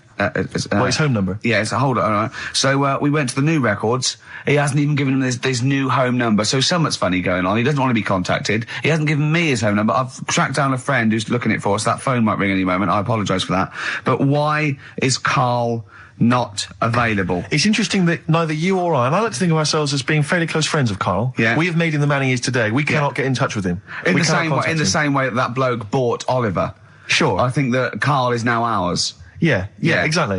Well, exactly. I think very much that's true, yeah. Yeah. Karl is very much like a humanzi. If we're going to lose contact with him and find him 5 years in a circus in Manchester. Exactly, they're doing experiments on him. Yeah. We can't figure him out. Yeah. Well, there's something wrong with his looks chromosome. like a human, he acts like because usually humans stand upright. Yeah. And Karl likes to walk on all fours whenever he can. Yeah. He's not interested in other human women. He's only interested in apes. Yeah. It doesn't make sense. Oh my God.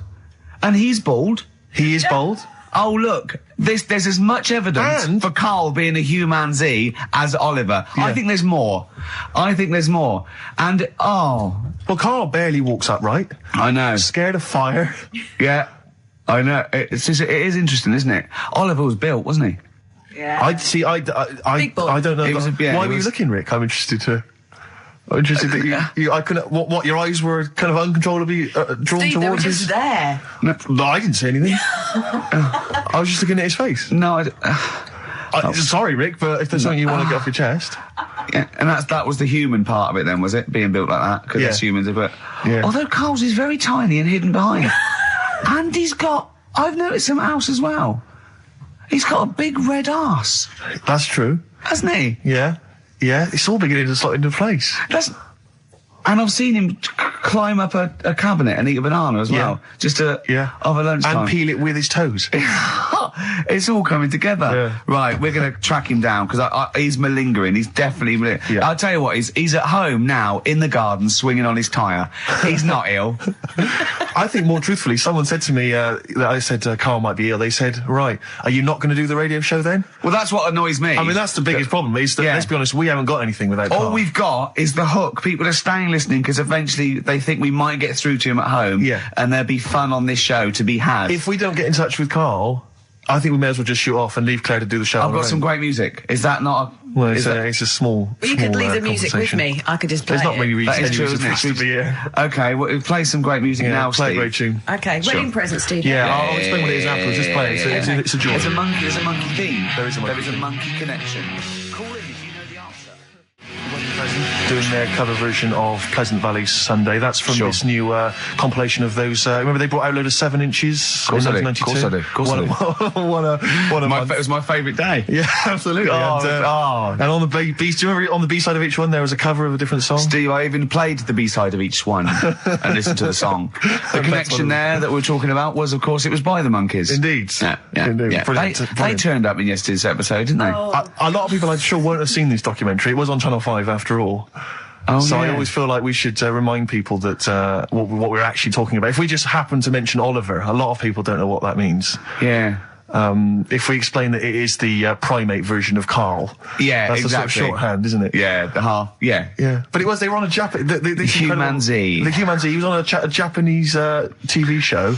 They were doing experiments on him to find out if he was half human, and the monkeys happened to be there. Yeah. Mickey Dolenz saying, I'm quite interested to find out because, I'm a monkey. One of the monkeys. Excellent. It was utterly bizarre. Of course, we've been off jetting around the world, Claire. I don't know. I don't want to boast. I'm sure you don't want to boast either. Karl told me you'd been off, off to the States. Yeah, that was the reason we weren't here the last couple of weeks. That we went to Los Angeles. Business or pleasure? It was a little bit of business, a little bit of pleasure. I like to combine the two. Nice. It was. We were meeting a company about doing The Office for America.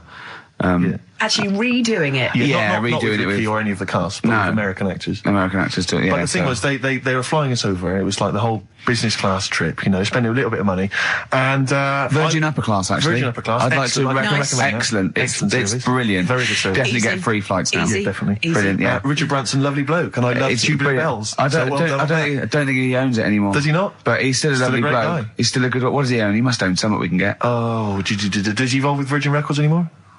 Wouldn't have thought so. No, V2. Well, what does he do? V2 and Virgin V. What's that? Right. Virgin V's some Is that phone? beauty products or Brilliant. something. What about what? Virgin underwear.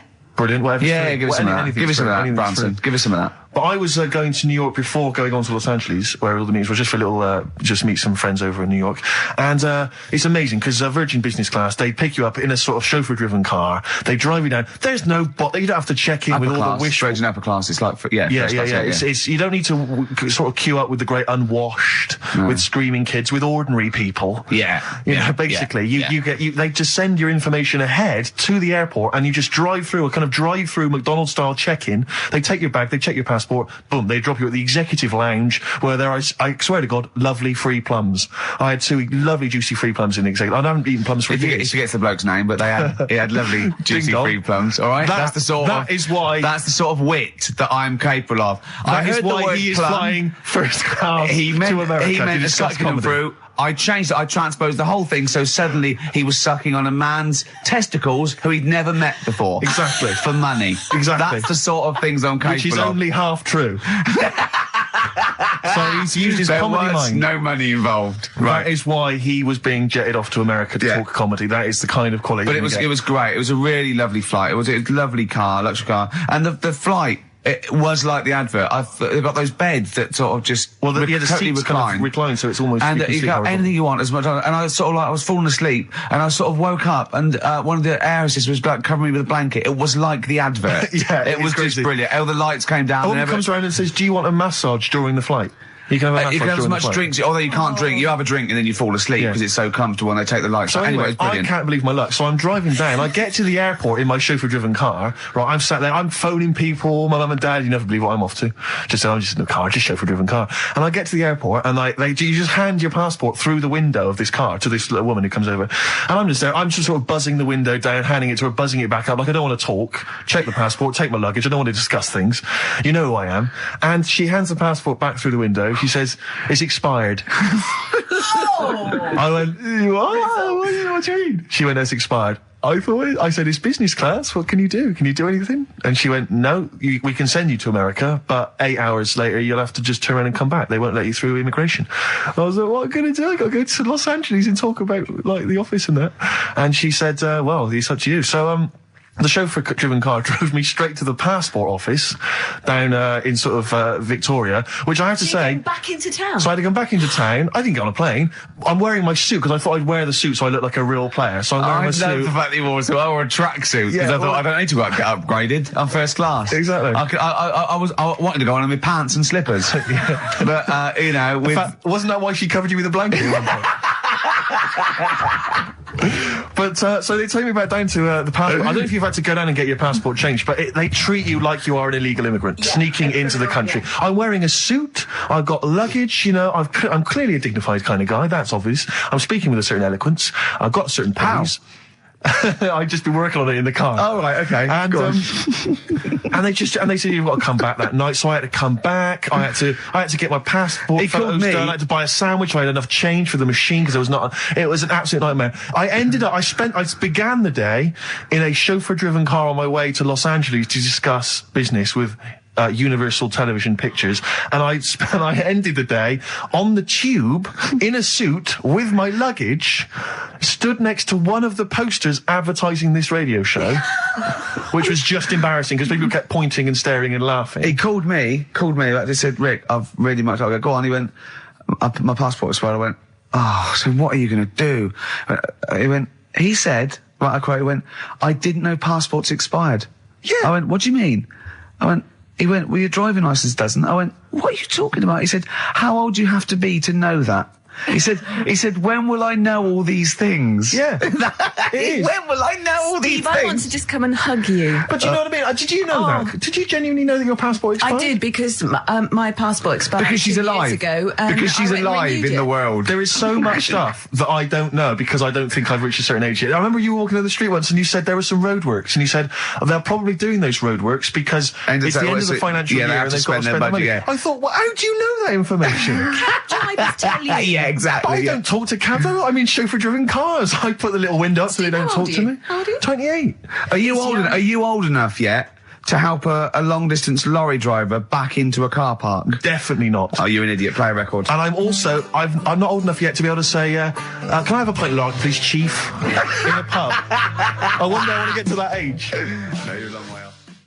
Ryan Adams, I can't get enough of him now, Steve. He's brilliant, isn't he? I've been buying up everything. I love him, and that was answering about coming up after the ads and that, Oasis and that. Brilliant. Another classic there from Oasis, Supersonic on XFM 104.9. Ricky Gervais, Steve Merchant, Claire Sturgis standing in for Karl. But where is Karl? Where is Karl? So we've failed to get in touch with him at home. Well, look, he doesn't want to be contacted. He's turned every phone off. He hasn't given the XFM his new home phone number. He doesn't want to be contacted. I can't believe he's not listening, to be honest. So you think he's listening now? Yeah, he listened in Manchester. If he's not listening, he's out and about. I mean, has anyone spotted Karl? What's your message to him, Rick, if he's listening? Call up. Anything else more sort of... Call up or you're fired. Okay. Any bad language you want to use? Obviously, you can't really swear. I can't really say it. What sort of words? I mean, the F word, would you say? I'd say the F word. I'd call him a twat. Would you use the P word? I'm thinking of prick. Prick, yeah. Okay. Definitely use that. Not on air, but sure. I'd call him a stupid little prick. Would you just say you're a tit? Yeah. Okay. Yeah. Okay. All right. You stupid little bag of tits, I'd say to him. I mean, privately. What about the MF word? Because that's pretty intense. That's pretty hardcore. Do you think that this is not appropriate now? Do you think that would be too extreme? I'm worried if I use that, and no going back. he was genuinely ill, Sure. I'd feel You feel bad if he later a died. bit of A C word. cough. Sure. Yeah. Oh, cough. Yeah. 'Cause I wasn't thinking of that C And word. I mean a male bird. Sure, because we've got into trouble with that before. Meaning penis, and we don't mean that. Yeah, we definitely don't mean penis. But if anyone out there, sorry about that. It was a discussion about bad language. We weren't actually using it. But if any of you out there do see the little twat, get him to call XFM immediately. Yeah, and likewise, if you're listening, Karl, you cheeky MF, well, you sexy MF, as Prince once said, Yeah. then give us a ring, because we'd love to talk to you. We just want to find out how Just you call are. in. We know you're listening. Little Amy Man, Red Vines. Brilliant. Lovely track. On XFM 104.9, Ricky Gervais, Steve Merchant, Claire Sturgis, in for Karl Pilkington. He hasn't called. He may be really ill. I'm feeling a bit guilty. How ill is he, though? I mean, do you know what I mean? How ill have you got to be to not be able to make a phone call? Yeah. I find that hard I to got a believe. sore bottom, and I made it in. Keep talking. I pulled a muscle in my bum. How? I don't know. And it really hurts. Have you tried to trace back through the week and figure out what made it happen? I went to see the osteopath yesterday. He put an elbow in it for half an hour. I cried. His own? Yeah. Is it? Oh, they've got detachable elbows for that. Prosthetic elbows. The elbows. Just hold this elbow in there for 2 hours and... Yeah. Can I take that away? You can take that away, though. I won't be needing that elbow for quite a while. We had an email about Oliver the Humanzee. For those that didn't watch it, there was a documentary last night about a chimp that was supposedly a human or was half human Karl's or might favourite seem programme ever. Yeah. For a week, Karl has been saying it's going to be brilliant. I wish he was here and to he's not here to discuss it, sadly. Yeah. But Lee Cranston has emailed in and says, I thought the best part of the Oliver programme was the guy Vincent Pace, the camp fella at the piano, telling how he first met Oliver. Quote, he grabbed his female owner, turned her around and bent her over and went to mount her. I made her an offer to buy him the next day. Vincent was then shown in a very nostalgic mood playing melancholic music. He obviously wanted some monkey action. He really, that's. I mean, it is potentially liable. That's liable. So it's a joke there. But I don't take any responsibility for what Lee Cranston says, or indeed the fact that he puts at the end, did he want to turn Oliver into a gay pansy? Question mark. That's Lee's thoughts and opinions. They don't necessarily reflect those of XFM. He sees the chimp mount a human and go, I've got to have that Yeah, chimp. I must have that chimp. Chimp. Oh, poor Karl. Where is he? Call as in. you mentioned earlier, he was very well endowed, apparently. I didn't see it myself. It was a big boy. chimp. Big Sure, boy. a big half boy. Yeah. A big half boy, half chimp. Honestly, Juan on XFM 104.9. Right, I just called Karl again. I've been calling him all the time, trying to get through to him, right? He's changed his message, so he is listening, and I've got proof. So can you just call the number, Claire? Yeah. Right, call this number. Now listen to this. This is really annoying. We should tell you now that this is not an amusing sketch or setup. No. What's happening there, Claire? Not quite happening for you? No, it's all right. We'll try that again. Try that again, Claire. Yeah. I'm livid now. I'm genuinely annoyed, because you'll see, when you hear the message, you'll realise why. Right. Okay, right. Let's try again. I don't know who he thinks he is now. I'm beginning to wonder if his minor celebrity is going to his head. All this nice write-up in Heat magazine. Yeah. It's changed him. Richard Anderson, incidentally, has emailed in. Go on. Dickers Anderson. It's not happening, is it, there? Claire? Is it? Why not? Because I'm a bit stupid. Why can't? 'Cause I can't work it out, can I? Can't figure it out. How would you call someone normally? Well, normally I just pick up the phone and dial it. Sure. No, I And don't then mean. get- No, I mean. But it's like I have a problem getting it through the desk. I tell you what, can I play an ad break and practice? I'll pretend this didn't happen and then You come know, back in a to weird you. way, it's like It's like Carl's having still Karl. here. It's like having Karl. Play the ads. I'll get back to you. Bit of Snoop. Never. And when did a bit of Snoop ever hurt anyone, Steve? Absolutely. Never, I don't think. Okay. Karl's away. He pulled the wool over Claire's eyes. There's a few people out there that believed he was ill. I knew he wasn't. In fact, at one point I thought, maybe he is ill. His message on his answer machine has changed in the last 5 minutes, and listen to it, and this is evidence that he's not ill, right? Okay, Don't here we like go her. then. Yeah. If you don't read out, Richard Anderson, I should just say, has got in touch. Okay. Here we go. Hold on.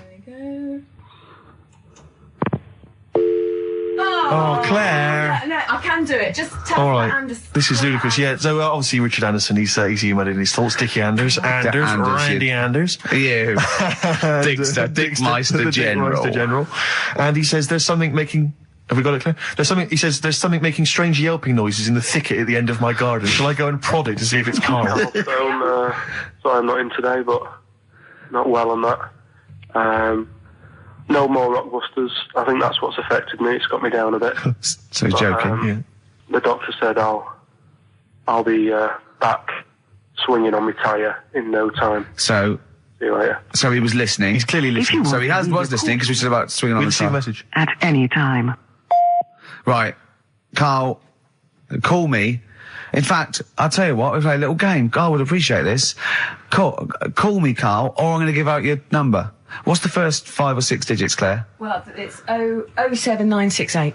07968. Okay. Phone now, Karl. Start calling now. Right, give the next number, Claire. You said Give the next number. 1. Make a note of this, because if you want to call Karl yourself... 07968, and the first number to be given out is 1. He's not ill. How do you feel now, Claire? Because he's made a fool of you, because you believed him. I actually He's felt made a really monkey out of sorry you. for him last night. But now, passed out, I feel a little bit let down. Right, okay, so we give a number out every 5 minutes until Karl calls, because we know he's listening now. He's taking the piss. He's not ill, obviously, you can hear that. That was as long as a link, so he could have been here. He could definitely call. Are we leaving this message? Is this a message we're still leaving on his phone? Yeah. We're still leaving it. Good. Yeah. Good, yeah. Why don't we leave the rest of the show on his phone? Yeah, As a message. leave it up. He's got to listen through it all so he can delete it. Yeah, exactly. And the other thing, of course, is that he's not going to get paid for this. No. So he's thrown away 80 quid. That's 80 right? pounds. Now, in Manchester, that's a week's wages. Easily. So he's obviously been spoilt. So for all his mank charm, he's down here, he's living the life of He riding. thinks 80 quid's nothing. He thinks 80 quid's nothing Up there, already. you could be buying you could buy yourself your own horse. Yeah. You could probably get yourself a deposit on a flat. I'd have thought so. Up I'd there, have thought so, easily. yeah. And so, or sun lamps because it's always dark. Yeah. He could go mental up there. Now, Dog piece of string. So what's the first few digits we've given out? 07968. Yeah, That's and the then code. and then we've got 1. Okay, we give out a Another number, of Karl's phone number digits. So take that down because we love calling him. Should we have a little bit of feed or Let something? me just tell you what Dick has said. Yeah. He said, Richard Anderson, he also said, P.S. the show's still rubbish without Karl. Still rubbish without Karl. Now, is that a compliment? It's still rubbish without Karl, which suggests he thought it might be better without Karl. No, I think he means it's equally rubbish. Right. Brilliant. Nothing Thanks. changes. Thanks, Dickers. Yeah, Good nothing on Dick Meister. That's Feeder, Just the Way I'm Feeling, on XFM 104.9. Ricky Gervais, Steve Merchant, Claire Sturgis. Well, he's defying me. He's not calling in. We're going to give out his number and he's not calling in. That's even more annoying. Who does he think he is? I don't know who he thinks he is. I'll tell you who he is. Yeah. He is a little bold Mancunian. Let's never That's let him who he forget that. is. I don't know who he thinks he is, but there's the fact. Just, Karl, call in, because you're annoying me and Steve. He's been slagging you off as well, Steve. Well, go on. What's In he the saying? week, he was slagging you off. I mean, in the week, I was joining in and laughing along, but now I'm thinking but now I'm thinking that you're more on my side than he is. Thanks very much, Rick. I'm glad to see you've come round. He said he was. I was in the pub with him and Johnny. All right, so there's a little audience. Good. And he went, have you seen Men in Black 2? I went, no. He said, have you, Johnny? He went, no. He went, there's a thing in it that looks just like Steve. And I went, what? He went, it's a thing, he's got really gangly arms and bulbous eyes, and it just works really fast in the Aliens registration thing. And I went, all right. I said, we'll bring that up Saturday. Since he's not here, what do you think of that? Well, the reason is that I think the problem I have is this, that if I was to say things like that about Karl, I'd destroy him. He'd be a broken man after I'd finished with him.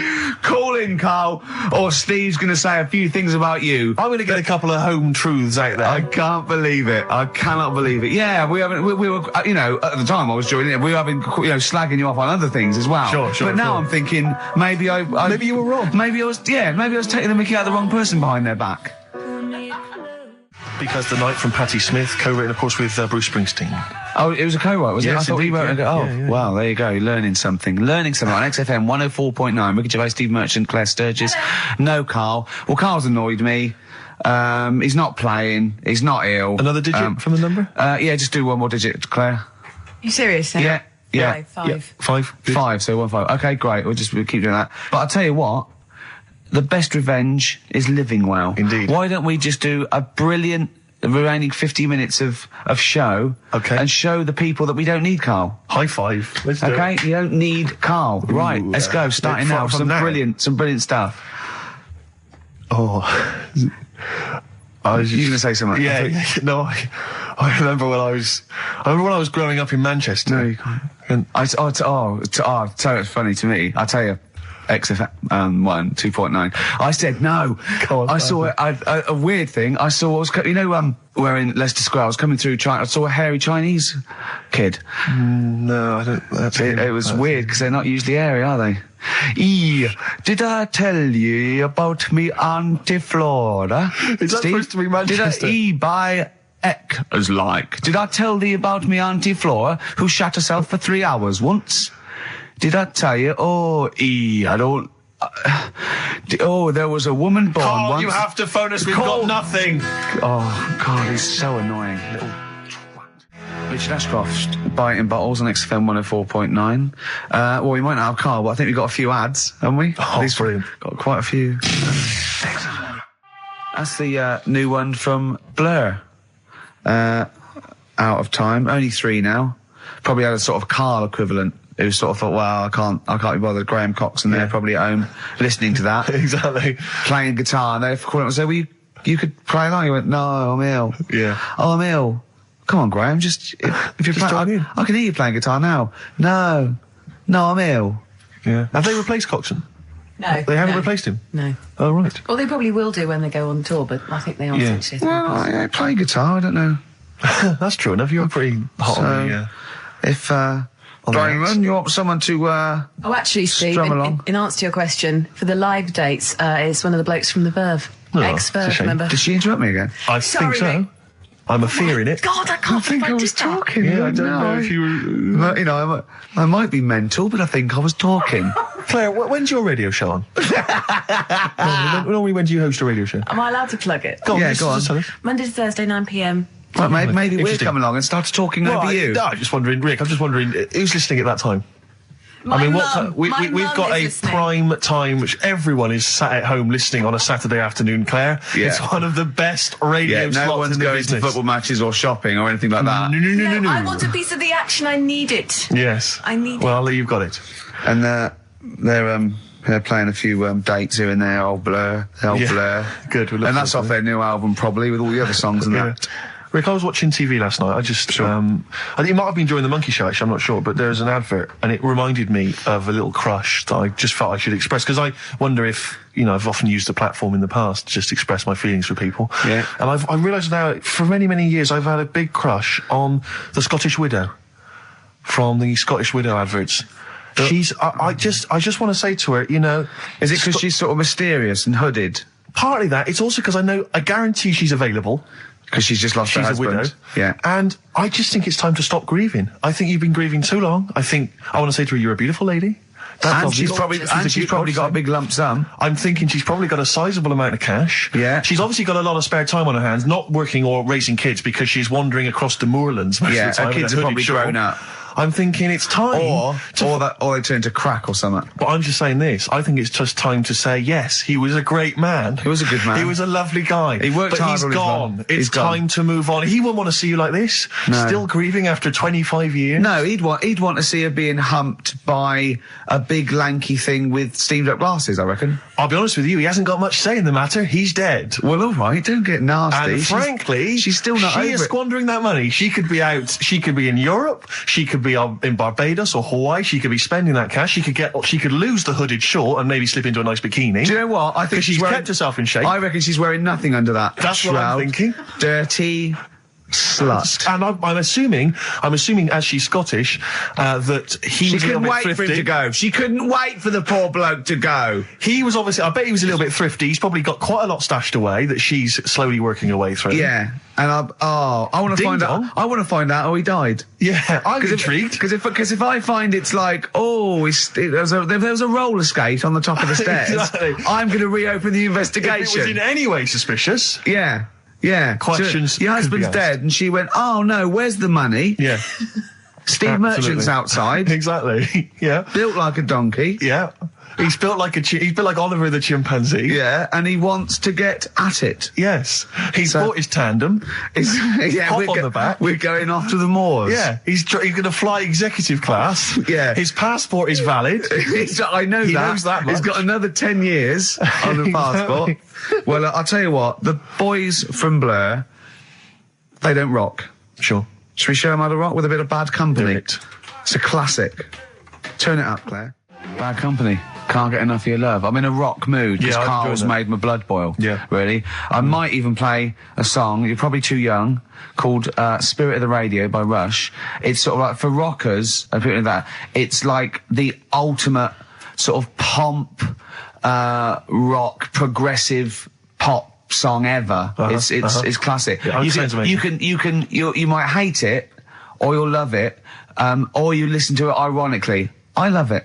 Well, you know, I was listening to Led Zeppelin recently. I never really understood the rock phenomenon before, but I just understand it now. It just gets in your blood. It's extraordinary. Crank it up loud, and it is just visceral and amazing. And I wish I could play the guitar. Sure. Do you know what I feel like doing? What? Writing a little sort of hymn or a ballad. About to Karl? To Karl. Yeah. We've tried threatening him. That's not worked. Give out one more digit. We got half hour to go. Because they're 3 digits, so it's what is it? 07968. Yeah. 15. Next digit, please. 7. Okay, 157. Right. I hope you're making a note of that. You'll be able to phone Karl, leave messages, tell him what you think of him. Unless he phones. He can stop this at any time by just simply calling here in the studio. You can just call and say, okay, don't... you can just call and say, please don't give my number out. And I'll go... As I always do when I'm winding him up and I'm slapping his head and I'm sort of like spitting on him and stuff. Eventually he goes, shouts, stop it, and I go, well, you only had to ask. Exactly. So if he calls, I go, you only had to ask. Yeah. Flaming Lips on XFM 104.9. Well, we got through it without Karl. I think so, yeah. I've enjoyed myself. Didn't mention him much, did we? No, I don't think so. I don't think we need him. I always quite enjoy it when he's absent, actually. I know, because we can have a nice chat as opposed to him just going, remember when I had Chinese hair and there were old woman eating her own legs and the dad put a Forrest Gump in a wheelie bin. Yeah. Claire brings a certain kind of level of class to it, dare I say that, you know. She's inept in her own way. In her own way, yeah. I mean, there's no one, there's no one any good working there. I mean, no, I don't want to give you that. There's no like proper, the only proper DJ is probably Camfield, I'd have thought, because he's nearly 13 now, and he's been in the he's been in the radio 12 and a half years. See, they tested him, and he's half human, half Vance. which is quite he's got quite weird. A lot of, I think he's got the 48 chromosomes that Tommy Vance has got. That makes one Tommy Vance. Tommy Vance, and a little bit extra. Because one of those chromosomes is pure Jack Daniels. It's just Jack Daniels chromosome. It corresponds exactly to a Jack Daniels. There's some Lemmy genes, exactly. I think you'll find. In there as well. But although, I'll tell you what, I share with Camfield a couple of loves. I agree that one of the greatest programmes of all time is Columbo. Columbo is brilliant. It is amazing. Yeah. And they're showing them all. There's so many channels showing them now. I think Granada Plus show them. I think BBC show them. Yeah. I think everyone's got a bit of it. I think he's made 18,000 episodes, Are apparently. they still making them, though? I think they keep turning up. No, they did in the 90s. They're not quite as good, but I think the original ones, they're great. He's got this great character, and I share that with him. I do like a bit of rock. Should we play Rush? It's just Spirit of the Radio. I mean, we get canned by people who like new metal and Blur and that and those trendy bands, all that, kids bands and that. But you think this is pure? Yeah, I don't think rock. this would feature in X-Ray magazine, who've got some great bands in them. They've got Kaloop, they've got Demp, they've got Flap Nibble coming out with their new single. It's an EP, and Strep, the early, not the latest Strep, the early Strep, the unrecorded years, which is the only ones I like by Strep. And that guy in it, you know, the drummer Kibble, he's got his own Scone Fringe. He's in for a chat with Christian on the Breakfast Show, where you could win a trip to O'Neill's in Camden. This is Rush. And Spirit of the Radio, everything in that. Let's put every type of music. Okay, go to reggae, into rock. Okay, opera, go mental now. Go mental on the drums. Double that. Double the. How many bass drums have you got? Just the one. Go mental on it. Yeah. Right. It is obscene. That is everything in that, isn't it? How long is it? Like 4.5 minutes. Yeah. It's crazy. That's lovely.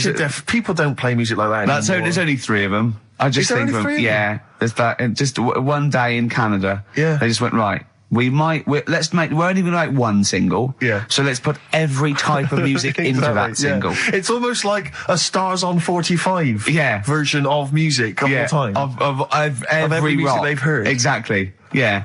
Brilliant. Are they still going? Do they still play? I don't know. I have no idea. But that was for Camfield. There was Bad Company there and Rush for Camfield. Colombo. That was for Camfield as well. The A-Team. Do you remember once when we were talking about the A-Team, and I was slagging it off on your show in the old XFM. Yeah. And I was going, I mean, I quite like the A-Team, but sometimes it's too far-fetched to enjoy without it being ironic or it being for kids. And I could hear fuming from outside. I could feel him going. He didn't know who to call. He wanted to call Vance or someone or Lemmy. He didn't know. Right? And then I said, and if you can't find the A-Team, they outwit the might of the FBI every single week. But an old woman who's having trouble with her landlord can find them. Yeah. And the door burst open, and Campy went, "That is because Hannibal sometimes disguises himself as an elderly Chinaman." Yeah. And that was his explanation for the whole series. Yeah. Oh, that was for Camfield. That's lovely. That's for his 12th birthday, which is coming up very 13. soon. Oh, he's 13. Yeah. Teenager, yeah. Oh, he's gonna rock, Steve. Indeed. Oh, the phone's going. Play that break. I'll answer the phone. phone. It might be Karl. Oh. Wow, here's a bit of a turn up for the books. Karl Pilkington on the line. Right. Yeah, where you been? I'm off ill, aren't I? Right. Okay, what's the matter with you? Just a bit bunged up and that, and got the shakes, got that sort of that shaky thing to get. Yeah, that's because you didn't eat last time when Suzanne was at work. Yeah, well, I think that's what brought it on. Plus, she was away in the week, and I put some wet jeans on, and I think that's what caused the problem. Why did you put them on your head?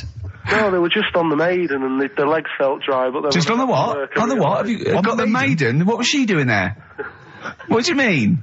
On the Maiden that you put clothes on. What? Your clothes horse. Maiden. Your clothes horse. Well, yeah. Right, okay, so you put wet jeans on, yeah? So that's why I'm ill and that. I'm not having a good time. I've been watching the football. So you're just sitting at home watching telly where you could have been sitting here? Well, I would have been better off there because I've got a chair there. I've got no chair at home at the moment because I sold it last week. Why did you sell a chair? What, you only had one chair? What?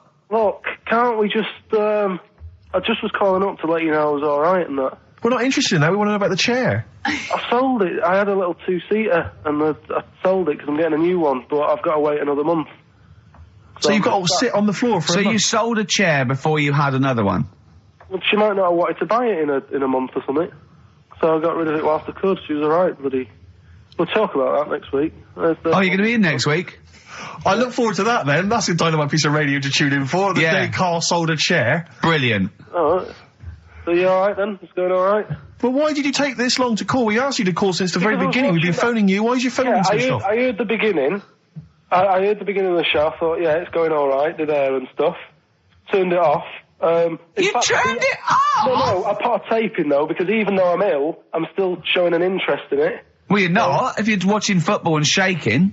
Yeah, well, I'll listen back to it later, so I hope you haven't been dissing me. No. Right? Definitely not. Don't listen back to it, it's not worth it, but we haven't been dissing you, no. And I've just been watching a bit of football, right? Did you watch the Monkey programme last night? You told us to watch the Monkey programme, we all stayed and watched the Monkey programme. Alright, wasn't it? It was rubbish, wasn't it? Obviously not half chimp, half human. Well, I mean, they missed out a lot of the interesting bits. They didn't have any interesting bits. Those are bits that you made up to make it more interesting. The bits that I told you about 3 months ago before they decided to make the programme. Yeah. What were the bits that you came up with? Well, they missed out the bits about, the zookeeper. Right, there wasn't a zookeeper. Yeah, go on. Well, there was, but they left that bit out. Well, okay, fine. And they left out the bit where it ran from there in 1975. In terms of those that did research, they actually went and filmed it. You read it on the internet. Yeah.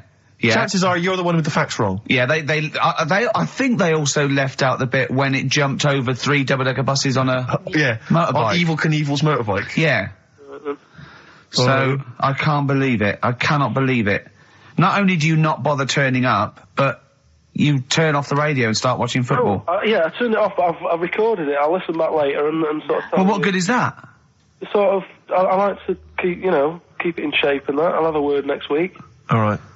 If you receive any phone calls from people you don't know, we don't know anything about that. Instantly, we don't know why that is happening. That is just going to be a weird, spooky thing. So and don't bother telling the story about Men in Black 2 either, because I don't think people will be interested.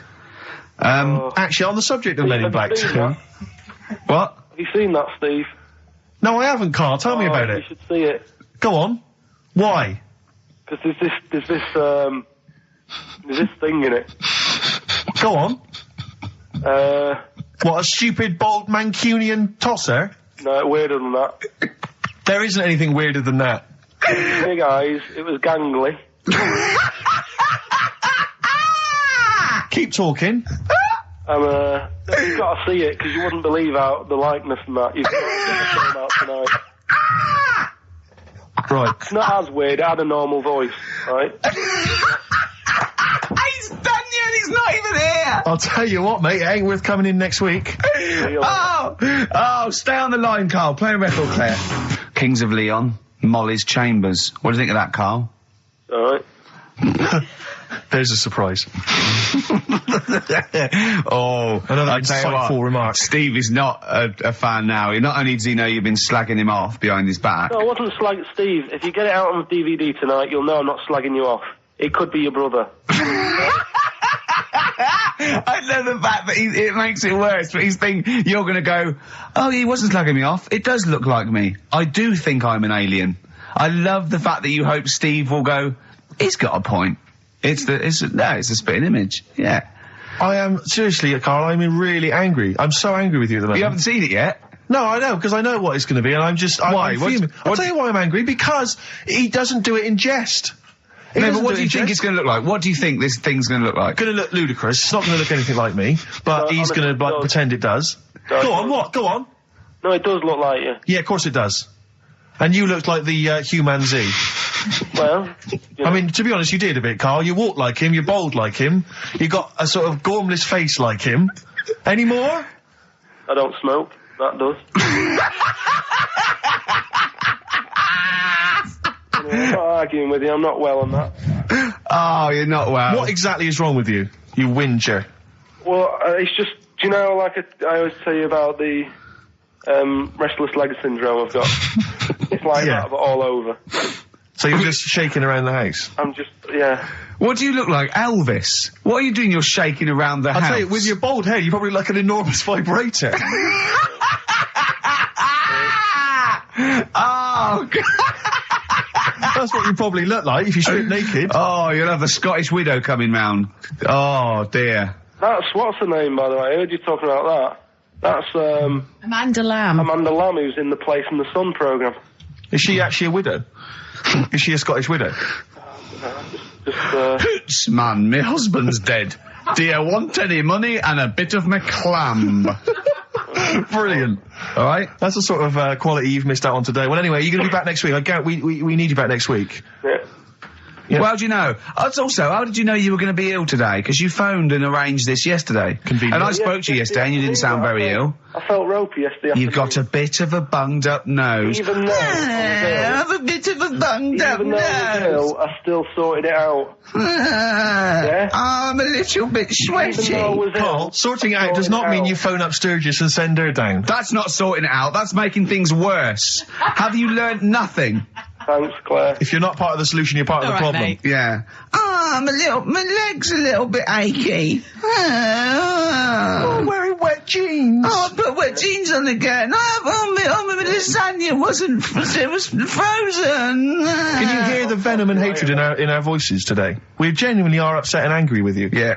Can't believe it. I cannot believe that Right, well, the thing is, we'll be back to normal next week, right? We've got Billy Elliot doing the film next week. Right. Any prizes? Got some good stuff. Have you got any films with Burt Reynolds in to give away on VHS? And I'll see you then. Great, we're looking forward to it already. I'll see you later. See you later. Hot heat, bandages, XFM, we're off, innit? That's it, it's all over. Yeah. Back next week. Yeah. Thanks, Claire. Bye. 104.9 XFM. You alright? This is Karl, producer of Ricky Gervais and Steve Merchant. They're not about today. Ricky's on holiday. Steve couldn't be bothered. So I'm left here with all the DATs. That's a digital audio tape of all the shows they've done since they've been here over the last, I don't know, year and a half or something. So we'll play you some of the best bits. Alright, so here's the first bit. Well, listen, still to come, right? We've got the monkeys thing. Oh, chimpanzee that. And when I was out last Sunday, right, at Johnny's birthday party, Yeah. Steve was there. Yeah. Got talking about stuff. And a debate that we didn't really finish cropped up. It blew your mind, didn't it? Amazing. Oh, I know about this. Steve told me. This is the infinite amount of monkeys. Or a monkey with a typewriter and an infinite amount of time would eventually come up with the works of Shakespeare. Yeah. There was no debate. It's a philosophical, mathematical problem. There's no debate. It's true. It wouldn't happen. No, listen, Karl, listen. Infinity sorts it all out for you, right? An infinite amount of monkeys at a typewriter, right? They do everything. They type everything. Infinity just sorts it all out for you. There's no getting to it and they're going, oh, well, let's have a look what they've done. This one's come close. Did Romeo and Juliet? It would do it all. It would type everything ever possible, conceivable. Yeah, but it's a mathematical Well, infinity. we've heard your side of the argument, Rick. And I'll be honest with you, it's a persuasive one. But let's hear Karl, because he heard about this in a pub last week. Yeah, so what's he's your got some problem? strong What's your ideas problem with himself. it? What's your problem with it? well, first of all, right, you're saying it's a load of monkeys. It's not just one monkey. It Depends. That can live forever. No, wait. It's either a chimpanzee with a typewriter with an infinite amount of time. He would eventually, by definition, mathematically, type everything ever possible. Okay, or it's an infinite amount of chimps with typewriters, and one of them will type it first time. But already, that's not right. You either need to have What do one you mean? monkey. What? You mean Let's hear his employment point. laws? He What do you mean can't- it's not right? Let's hear him out, please. If it's one monkey Yeah. with a typewriter that's got loads of ink in it and that, right? At least it knows what it's done in the past. It's not. Keep going. Crime. If you've got a load of monkeys, it's like if you have too many. What's that saying about too many chefs? Too many chimps spoil the soup. Right. Well, it's the same thing. It's like, well, I didn't tell you to put salt in it. I was going to put salt in it, and it messes it up. Whereas if it's just one, they know what's gone on. So what I'm saying is, honestly, just leave him go. I can't be bothered. I want to hear. I want to hear the rest. This blows my mind. He doesn't know what this does to me. It's a mathematical problem. I want to hear the rest. well, it's just I just don't think it will happen. What do you mean you don't think it'll happen? Infinity works it out for you by definition. Well, what's stopping them typing the same thing again? They would. In fact, the problem should be if you had an infinite amount of time that it would type. It works for Shakespeare an infinite amount of times and everything else an infinite amount of times. But you know, that's not as. But not Shakespeare. Oh, shut up, you idiot! Rick, do you know what he said to me? I said to him, I explained it to him. I said, God. you've got an infinite number of monkeys, infinite number of typewriters. They will type the complete works of Shakespeare. He said, have they read Shakespeare?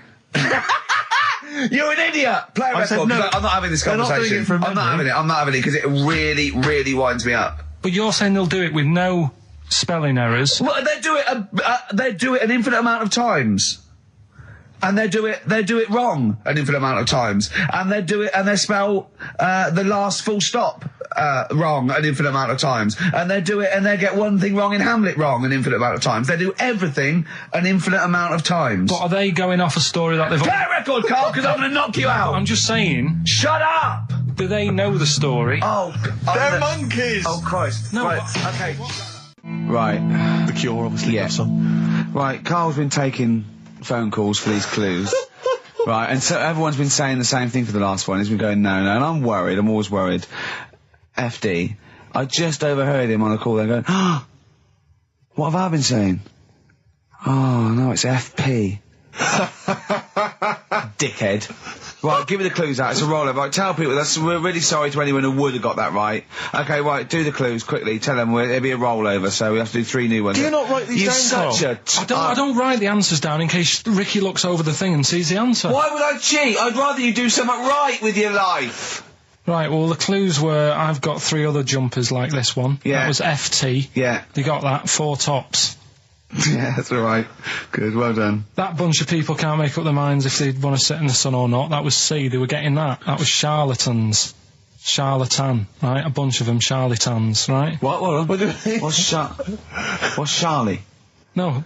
It's like, shall I go out? Shall we? Charlatans. They got it, right? Where I went wrong with this one, the Jamaican fella, he had to have some aspirin. Why? It's my fault, you know, I'm not cutting, there's no point passing the book or anything. I said FD.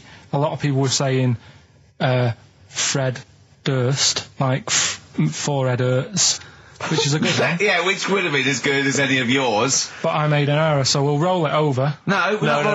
What is the answer? What is the answer? Over. Jamaican fella what? Add some aspirin, why do that? What's the thing? FP. FP, it was Frida Payne. Frida Payne? Frida Payne. Frida Payne. Frida Payne. That's awful. Carl, you've got to write these down next week. This is I'm right. sorry, You're the producer. I know, but I've had a busy week, haven't I? That's not an excuse. That isn't an excuse. Our excuse is we don't care. Yeah. You do put care. the work in and then make a mistake. Yeah. I mean, it's better not to try than try your hardest and be rubbish. Do you see what the point? We don't care. But you've got standards. Yeah. And you're not meeting them. Think of that. You're not even reaching your standards. God. Right, well, that's that, I guess. Well, the prizes will be giving those away next week. Again. Just completely... Song for the ladies to end the show with. It's from Nick Cave's new album, Nocturama. This is a track called He Wants You. Back next week. Remember, Frida Payne. An email from Suzanne talking about your tea that night. Was Suzanne out on Wednesday night? Was the an England game or something? Yeah. So you were alone. You were home alone, were you, Wednesday night? Yeah. Did you enjoy your meal? Was it a quiche? Go on. Right. From Suzanne to Karl. Take the quiche and put it on the baking tray. Cook for 30 minutes on 190. Take lettuce and put on plate. Take 3 tomatoes, wash and chop into quarters. Place on lettuce. Take an avocado, chop in half. Remove the stone. Peel skin and slice. Place on salad. Put salt and pepper on and a dribble of olive and balsamic vinegar dressing. Right? In brackets, small bottle behind the cafetiere. Right, in case he's reaching for bleach. Yeah. That's it. Should have put everything else away. Right? Then sprinkle a smidge of parmesan on top. Remove quiche from oven, cut into quarters and put on plate. Eat. Oh, wow. Does she have to do that every single time she's out? No, it's just that I'm not that good at cooking, right? And to be honest, that was a lot of hard work. I didn't bother warming it up. And I did without the avocado. Why? Too much messing about. He didn't even do that with instructions. It was too much. But yeah, I'm not that good at cooking. And Did you That's not cooking though, is it, Karl? That's heating up a slicing. quiche. That's cooking it is making the quiche. Yeah, but I'm just. So could you have figured that out if she hadn't left that note for you? Why did she have to tell you what the olive oil and balsamic vinegar was? Because I've put sort of cooking oil on my food once, and I said, oh, it's a bit... It's ever since, years ago. I'm gonna die! Years ago. Oh, God, leaving Mr. Magoo at home. It was ever since I put sausages in the toaster that... What do you mean?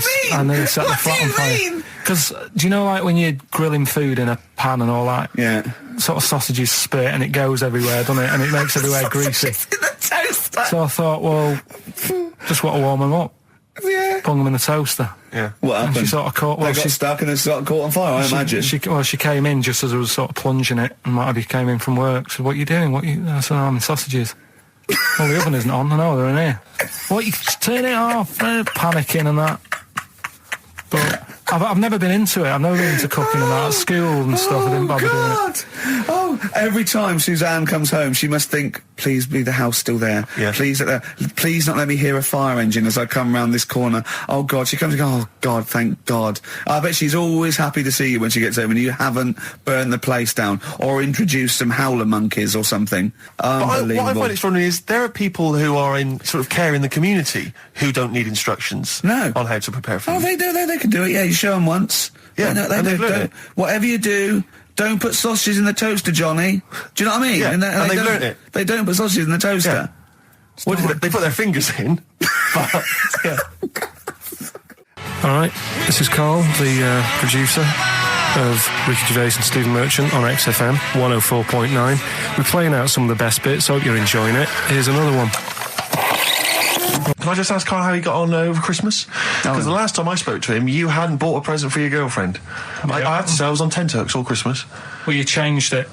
After that show, I felt bad, even though I shouldn't have done, because... because you hadn't bought your girlfriend a Christmas present? Yeah, but I said to you, I booked a table at a hotel in Covent Garden, had Christmas dinner there, which was nice, right? It's good food and everything. Didn't feel like enough to me. Well, then I went out and treated some stuff, and then... No. A couple of days before Christmas, he went, I took Suzanne to that hotel we're going to go to for Christmas dinner. We had tea and cakes. And I went, oh, you treated her? He went, no, she paid for it, but I was just showing her what it was going to be like. That was her extra treat. She paid for it. I love that. Brilliant.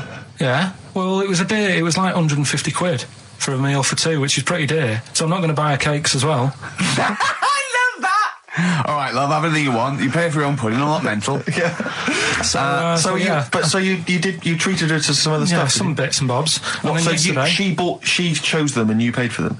What, the presents? Yeah. No, you chose them and she paid for them, but you know it's the thought that counts. I got them on the way home that Saturday. Well done. And what did you buy? Shops. Well, just some bits. It might be personal, Steve. Well, I don't care. Just some bits. Yeah, but bits and pieces. Leave out the personal bits. What bits? Just little things. And then yesterday, right? A monkey wrench and a new washer for the shower. Yeah. Some recordable CDs that you need for your job. Oh, dear. Now, when you gave those presents to her, did her face light up? Right. I don't want to tell you what they were, right? But she wasn't that impressed.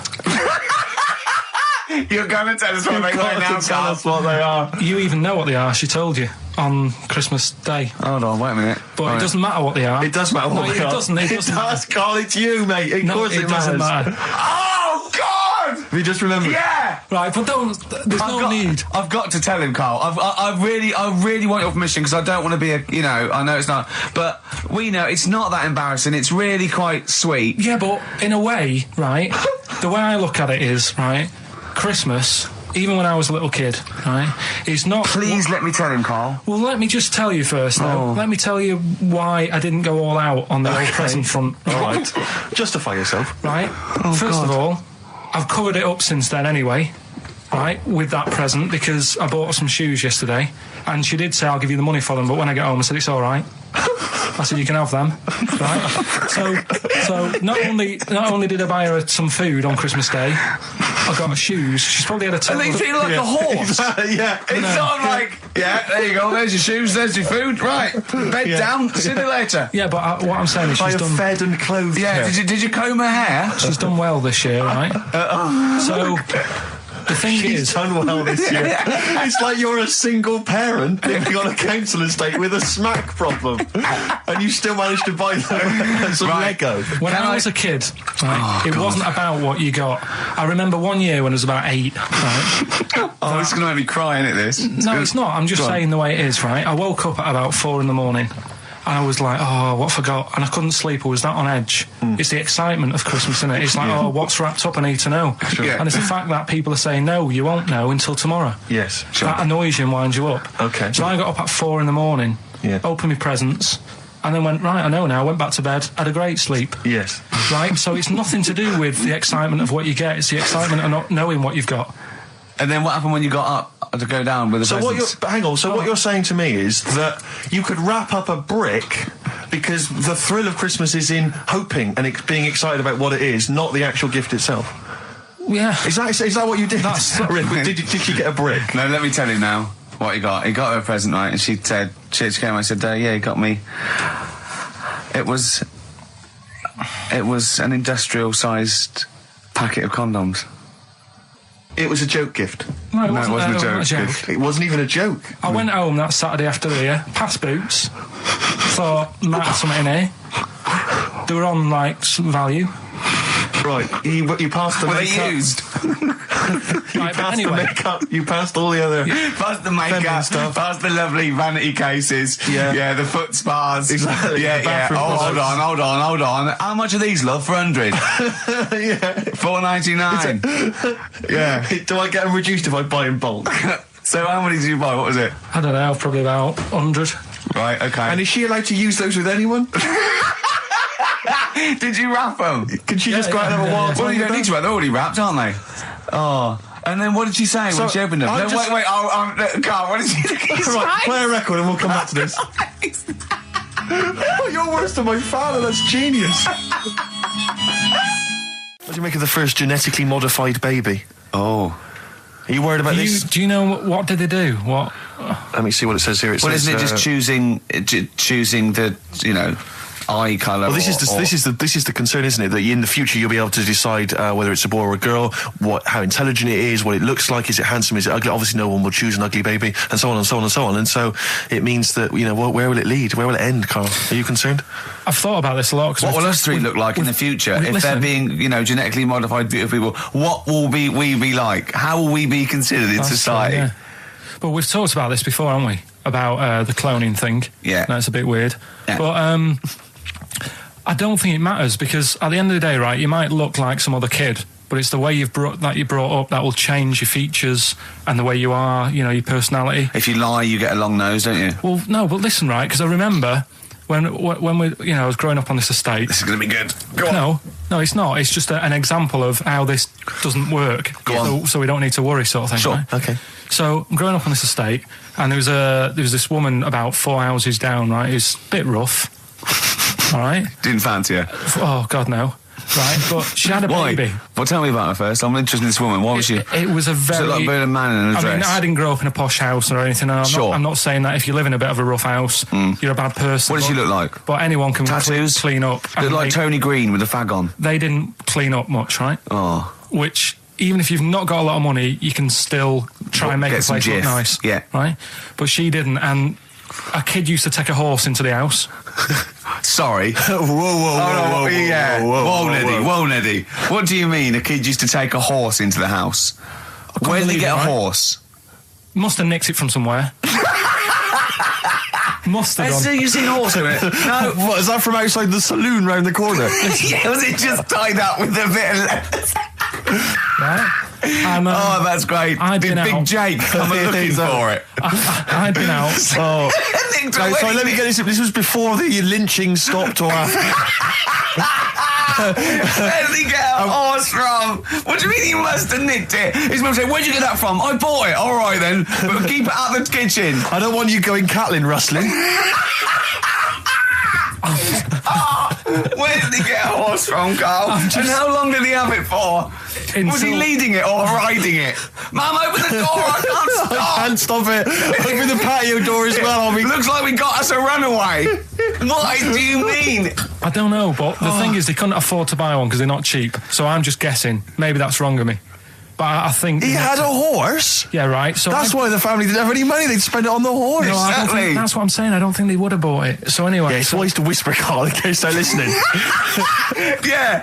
And they could be in the room next door. It's not buying it, it's keeping it as well. Oh, so I was like in the car with my dad coming into the avenue, and you used to have to drive down it to turn round and you know, sort of go back to our house. You had the traditional method of transport. Yeah. And the horse was in the lounge.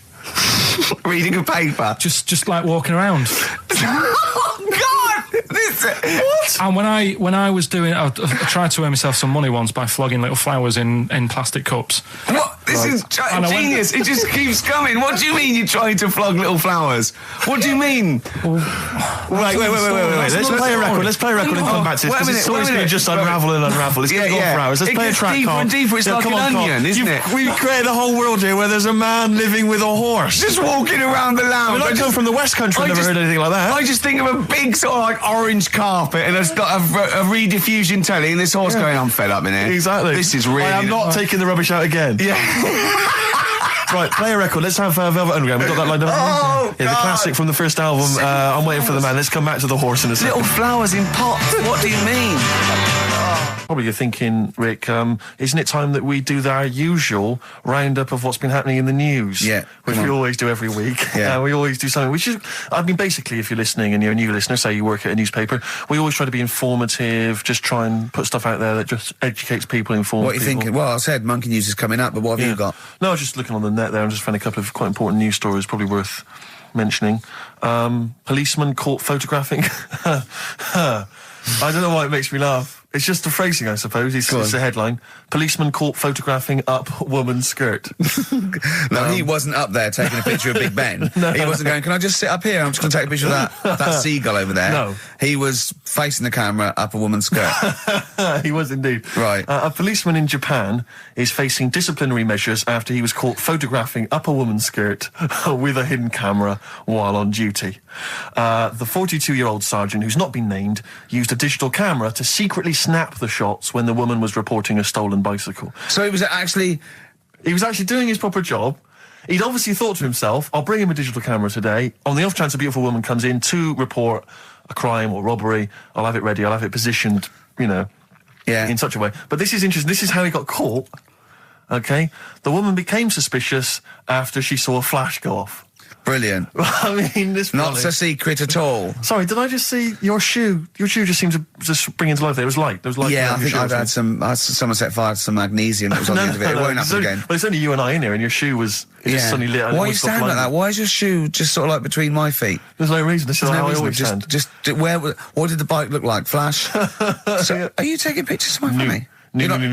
And no, I'm not. And you should be wearing knickers anyway. Well, how do you know that? What? How did you know I'm not? How did I know what? I'm not wearing any... I didn't know you. I don't know what you've got up there. Well, I don't know what it looks like, and there's no way I could. Of course, it would be roughly that conversation in Japanese. I know, yeah. All right, XFM 104.9, Ricky Gervais, Steve Merchant, Karl Pilkington, not here. It's the best of. You've been voting in all week, sending your emails, so here's the clips that you wanted. So then I was thinking, imagine like going to the doctors and he's saying, yeah, everything's all right, your heart's good and everything, but... Your art's good? What, your Larry's, or...? Yeah, your heart, you're in good form and whatever, yeah. It's good news, you know, I had Giano in earlier, he's not looking good. Yeah. I had Fat Swaller. But you're all right, but your hands need to come off. Right. Blimey. But... That's bad, like, I get a second opinion initially. But I better good news, I've got a nice pair of feet I can sort you out with. Yeah. And he puts them on, and then I was thinking, right, first of all, washing up, what would that be like? But Steve! That'd be tricky. Yeah. And then the second thing was, it'd probably ruin the sort of the shape of your jumper. Because you have to keep putting the feet through there. Yeah. And then I thought, but I could still cycle in. Okay. To work. You could run in. Well, that's the thing. You'd be really fast. Well, that's what I was thinking. I thought I could still cycle because I could balance, and then I thought, but the only thing is I probably couldn't pull the brakes. Because of the little short things. Yeah. And then, like you, I thought, but then again, you're running in half the time. So that's what was going on in last night. Right. That's what I was thinking about. So did you How long did this take? Well, how long does it take to wash up? Right, because I imagine you just being there for, like, all night. Probably 25 minutes. How long did the little Chinese fella dance for in his pants? He's always doing it. Last night he was at it for like 10 minutes. Yeah. And his girlfriend never sits in the same room as him. She's always sat in the bedroom. She's going, you dance in pants again, I go in next door. Well, she was in the bedroom. She's always in the bedroom, sat on the floor, on the mobile phone. Right. All the time, yeah. It's weird how people's lives are just like, it is like that Groundhog Day thing. It's like, he's jumping about in his underpants. The old woman's sat there reading a book. Yeah. And that's what got me thinking about my life. Do you think she ever goes... Are you sure she's not dead? Every time you look down there, she's just flicking through it. She's just reading this book. The pages never turn. She never seems to finish it. She never moves from her chair. Are you sure the Chinese her girl's cats going... are dead around her. I'm going into next door again. That little round-headed fella's looking in. He's looking in at me. The bouncer goes, "Don't worry, love, I'll go and beat him up." But he's always getting ready. That's true. They see you staring at him, washing up, going, "I could have feet here," and they get scared. The old woman's dead. Oh, Carl, dear. can you tell us roughly which neighbourhood you live in, so that we know? It's central. Central, is it? Yeah. Wow, imagine if that little... Was he a Chinese fella, did you say? Yeah. Imagine if he was listening now. I'd love him to call in and explain his actions. Well, he might be on some other radio station talking about a lad who's always washing up and looking at his hands in a mysterious way. But do we know this doctor that would go, "Well, all right, Karl, you can either leave them as stumps or I've got a lovely little pair of feet." Why? I told Jane this, and Jane went, "Is that the only choice?" He could say, "Can I have some dead man's hands?" Have you got any? Where do you get the feet from? Where do you get the feet from? Can I have? What would you rather have then? Human feet or monkey paws? Well, I mean, that wasn't an option last night. That if the doctors said... No, it wasn't an option last night, but don't forget, it's in your head, Karl. This didn't happen. I'm just saying, at the time, that's all the doctor had to offer. But, it's your head. You can go anywhere. No, it wasn't a real doctor to offer. It's in your head. You can go anywhere. You're not trapped. Yeah, but if you can do anything, then you'd say, "We'll sort us out some other hands." Fair point. Let's play record. We gotta come back to this. Okay, it's not his fault. Let me have It's Not His Fault. You've got to save this. This has got to teach me something. It'll be an interesting story. Right, it's not his vault. This fella... what year? Ages ago? Olden times? I'd say in the 70s. Okay. Would you? Any evidence for that? And, does he wear flares in the story? Right, is that your reason? No, it's a bit like Yuri Geller, this fella, right? Where he's electric. He's electric. And, if he walks past the telly would fizz. If he walked past the radio, it all goes like that. Ooh. His hair stuck up all the time. And he'd be having a bath and everything would be all right, and then the power would sort of switch on in his body, and the electric in his body made him jump out of the bath. So... What do you mean, so? What is that so? What does that so mean? You've given us nothing. You've given us nothing. You'd have to at least give us the scientific explanation. Yeah. Electric eels have 400 volts in them. Oh, is this the running away again? What was that one called? Yeah, but it's not his vault. But there's a reason that not his fault. It's not his fault. I thought it was going to be something about keeping it safe. I think we should do these the other way round. I think you should tell us the story and then we'll hear the pun. It's not his fault. It's not his fault. Right, let's leave it. Play a tune. Forget it. Educating Ricky. Doing it. We're not doing it. No, we are. This is a bit easier, but I still think it's a good one. So this is, we should explain what this is if you've just tuned in. It's one of those stupid lateral thinking problems that Karl himself has created.